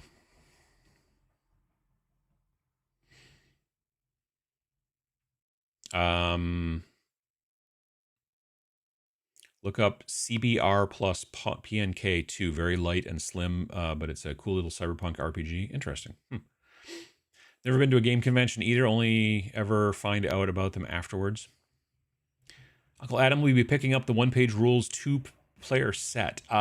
Technically, they sent it to me months ago, the Broken Truth. I am almost finished painting the robot legions, the whole 1,000 point army. It's been a long time since I've painted an army. I mean, admittedly, it's only like 40 models, but still, it is still technically a 1,000 point army. Yeah, working on the last 10 guys right now. That's what I've been doing on Twitch. And they're at this point probably half done, those last 10 guys, maybe more than half done. So yeah, when I'm finished with that Robot Legion thing, I'm going to make a video talking about how, oh wow, I painted an army, and I'm about to do it again, because then after that I'm going to paint the space lizards as well. What the heck are they called? The Star Host, the Saurian Star Host, something like that. Yeah, and so now the thing is that the box that they sent us content creator folks is technically a prototype box. So most of the models in there are actually just 3D printed. Whereas there are like, 1, 2, 3, I don't know, there's like 13 models on the lizard side that are actually made out of the production material, which is called hard PVC, that they're making, all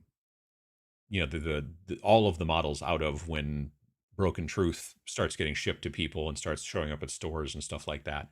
But for those of you who don't know, Broken Truth is a 2-player starter that's going to be coming out from One Page Rules.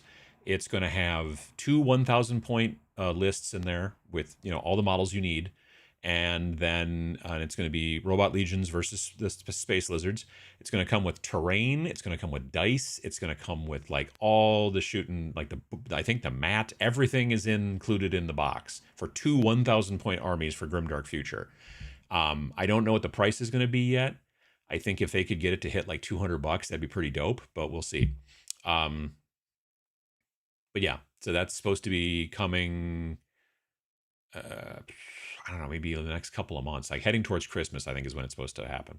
I think there's going to be a GameFound or Kickstarter or something like that for it as well. But in theory, because it's going to be in an actual real box, like eventually it's also going to probably start showing up on the stores or on the shelves of stores, because it's going to be like a normal, like a big GW box, but it's going to be a box full of One Page Rule stuff. There's a skirmish-based game based on Cyborg called Kill Sample Process. Yep, I've got Kill Sample Process. I've got, let's see, what do I have? I have Forbidden Psalm, The Last War, Kill Sample Process, 28 Psalms. I think that's all of the ones I have from that designer.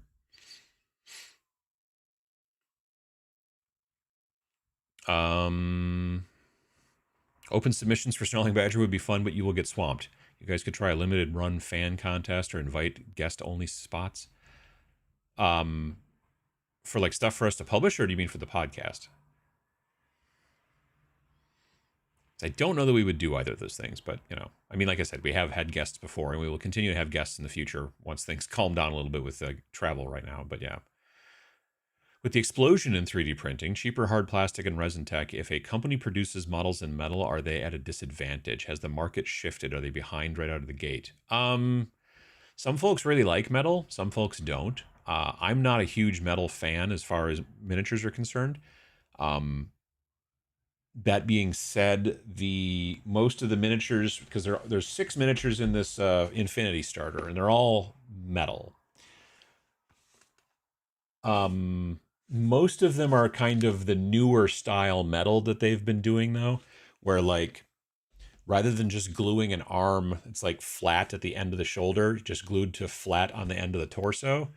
It's like there's what they call it a lug, and it's basically a shape that sticks out of the top of the arm, and then there's an identical negative shape in the inside of the torso, and so that you don't have to pin the models as much, and also they go together like exactly this is how it's supposed to go.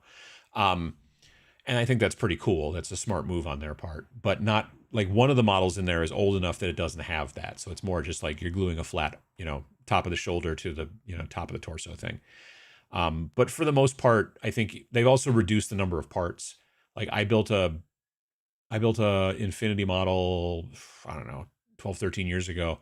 That was a regular 28 millimeter dude about yay big, and he must have been 15 parts. It was crazy. So they've dialed that way back as well, which is smart. But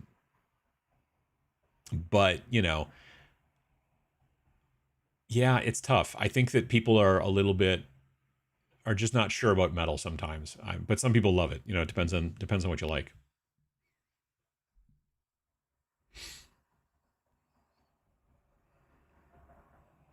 Have you checked out When Nightmare Comes? Guerrilla Wargaming Suit, a cover of it, and it seems really When Nightmare Comes. I haven't heard it. I don't think. Oh, Gorilla, Gorilla Miniature. Yeah, Ash, right.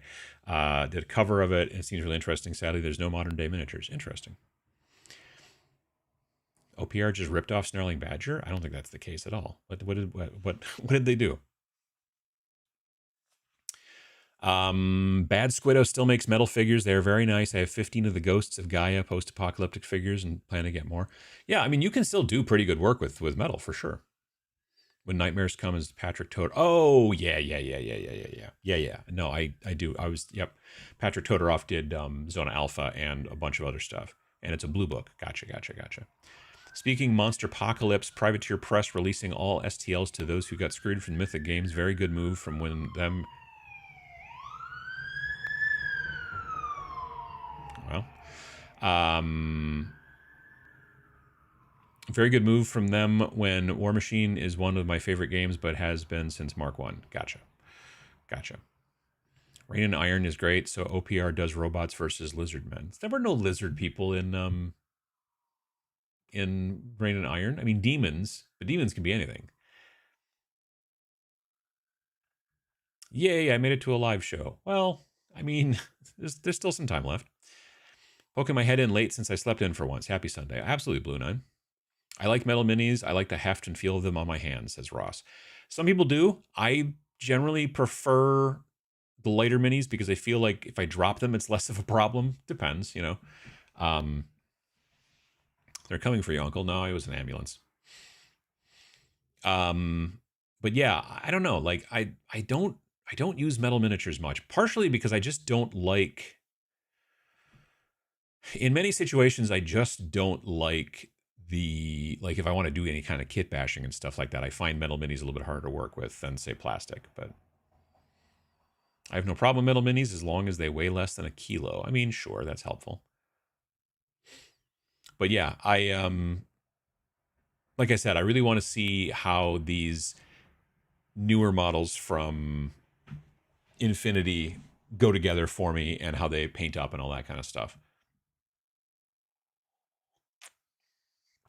I feel like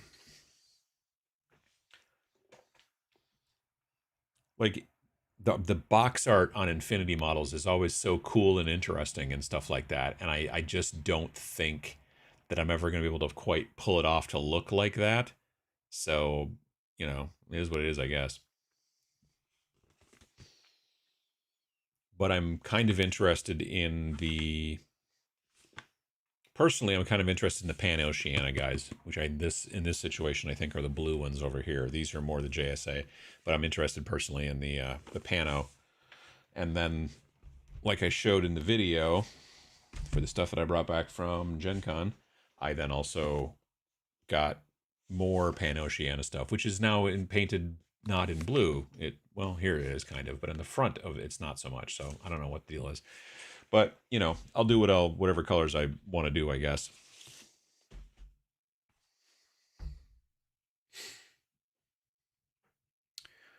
I like metal minis when I'm putting them together. I don't like metal minis for the rest of the day when I have super glue fingertips. Well, yeah.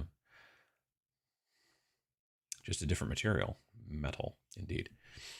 I enjoy single piece metal minis, but I recently got an undead crab from Reaper that was multi-part, and that was a nightmare to assemble. That was my problem with the Quar back in the day. Like the first time I bought Quar models a long time ago at like LVO, they were metal, and like the heads, like the head and the neck, were a tiny separate part you glued to their like fat sort of tubby bodies, and it was just kind of like you sort of had a vague neck hole that just stuck their like neck into, and I never did get them to work quite right, and I was kind of bummed out about it. But now with the new plastic ones from War Games Atlantic, they go together pretty easy. Like there's some little side gaps that are a little troublesome, but if you just don't pay attention to them, that's what I do. So yeah. Hello, Maestro. Oh, Maestro, fancy. Still waiting for the Snarling Badger Cyberpunk game. Surprised you've not done one given your love of the genre. I know, right? Like, it's something that we'll probably do at some point. I'm sure it's something we'll touch on. It is not it's not this upcoming issue of Snarl. I get issue and episode mixed up all the time, so I will be talking about an episode of the magazine or the zine, and I'll talk about an issue of the podcast, and it's just I get those words mixed up in my head a lot, and so it bothers me. But yeah, the micro game coming out in Snarl in November is not a cyberpunk game, so you can take that to the bank right there. You can write that down on the list of what it is and what it is not. For me, there's something nearly magical in painting a single piece metal sculpt. I find that single piece metal sculpts have so frequently have to just be like this. You know what I mean? They got to have like, they can't like usually hold a gun like this unless it's like literally just part of their body, you know, and it's not, I don't know. Single piece metal miniatures don't usually do it for me. Every once in a while you'll get like a decent one, but I'm usually looking for something with at least a couple of parts. I just don't want to go full GW and have like, oh yeah, this guy has 15 parts. I'm like, why did you do that? Another great band name, Vague Neckhole. I mean, biggest problem is when you're playing with metal minis and your opponent has plastic minis and you pick up one of their dudes in the middle of the match, your hand practically goes into orbit. I mean, I guess if it's like really, like if you're playing with like, what, tungsten metal miniatures and then your friend is playing with aerogel miniatures, then I could see there being a like, oh geez, you know, but otherwise I don't know. I've never had that big of a deal with it, but you know. Metal minis should not be stupidly heavy. I had the FASA Razor Fang mini for for Vor the Maelstrom. I remember Vor the Maelstrom. It weighed a full pound. Well, that's not good. I never got it fully assembled, even with epoxy. Yeah, that is another problem. That was kind of the deal that happened with like my original Khador Warjacks back in the day when they were metal. I basically, because you had like the lower part of the torso and you had to fix the top part of the torso onto the top of it, like it was, you know, so it was hollow. But they didn't like just sit on top of each other, and there weren't like little lugs or anything like that. They were kind of, again, vague about where it was supposed to be. And so after doing a bunch of research online, I found that what everybody else does is they just made like a long snake of green stuff and they just ran it along the rim of the bottom part of the torso and then just squished the top part of the torso into it with some glue and stuff, and then just like kind of sculpted away, and it kind of worked. It was okay. But I was just like, seriously? This is what we're doing? All right. Nowadays, they go together a lot easier, and they're, you know, plastic or 3D printed, depending on what you do. What demons would you recommend for Rain and Hell Iron if you don't have any already? Whatever you want. You know, all kinds of stuff. Corn demons are my instinct. Well, sure. Corn demons work great because they're definitely all about hand-to-hand. And the demons in both Rain and Hell and Rain and Iron are only hand-to-hand. They don't have any range attacks of any kind. In Rain and Hell, that means that both your forces are just only melee forces and there's no shooting at all. In Rain and Iron, the robots are shooting and the demons are melee. But it still works. Like, you would usually think, well, if these guys shoot and these guys can't shoot, then the shooty guys are going to shoot them off the board. But that's not how. That was the challenge basically that Vince took about you know, how to do it, and it worked out pretty well.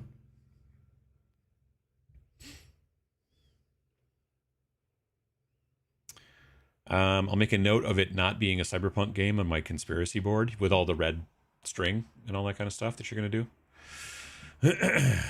I don't know if it was already asked about, but what do you think about the new Army Painter speed paint markers? I don't have they don't fit into my workflow super well.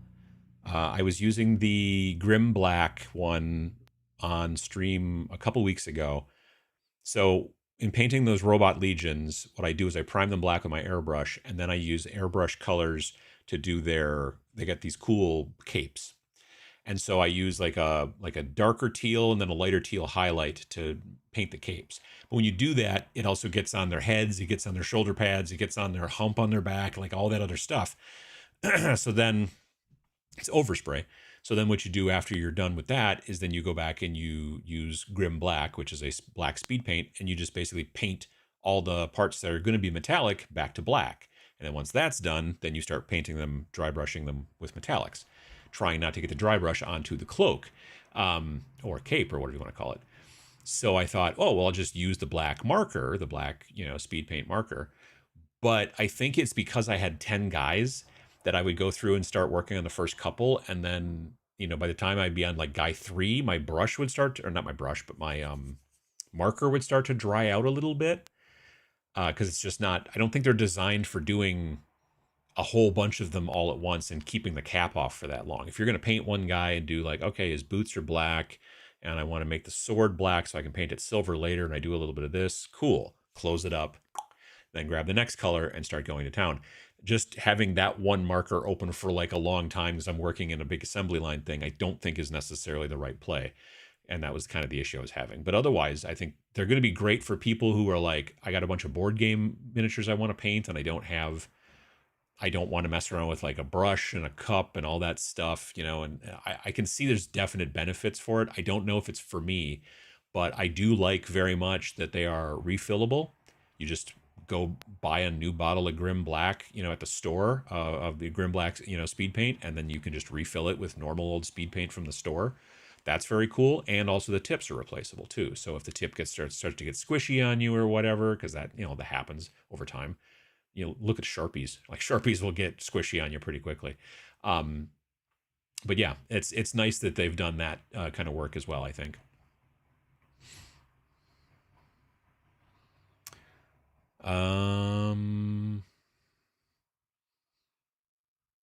Let's see. Metal minis are great if it's the only model will be able to be produced, but plastic is the best option.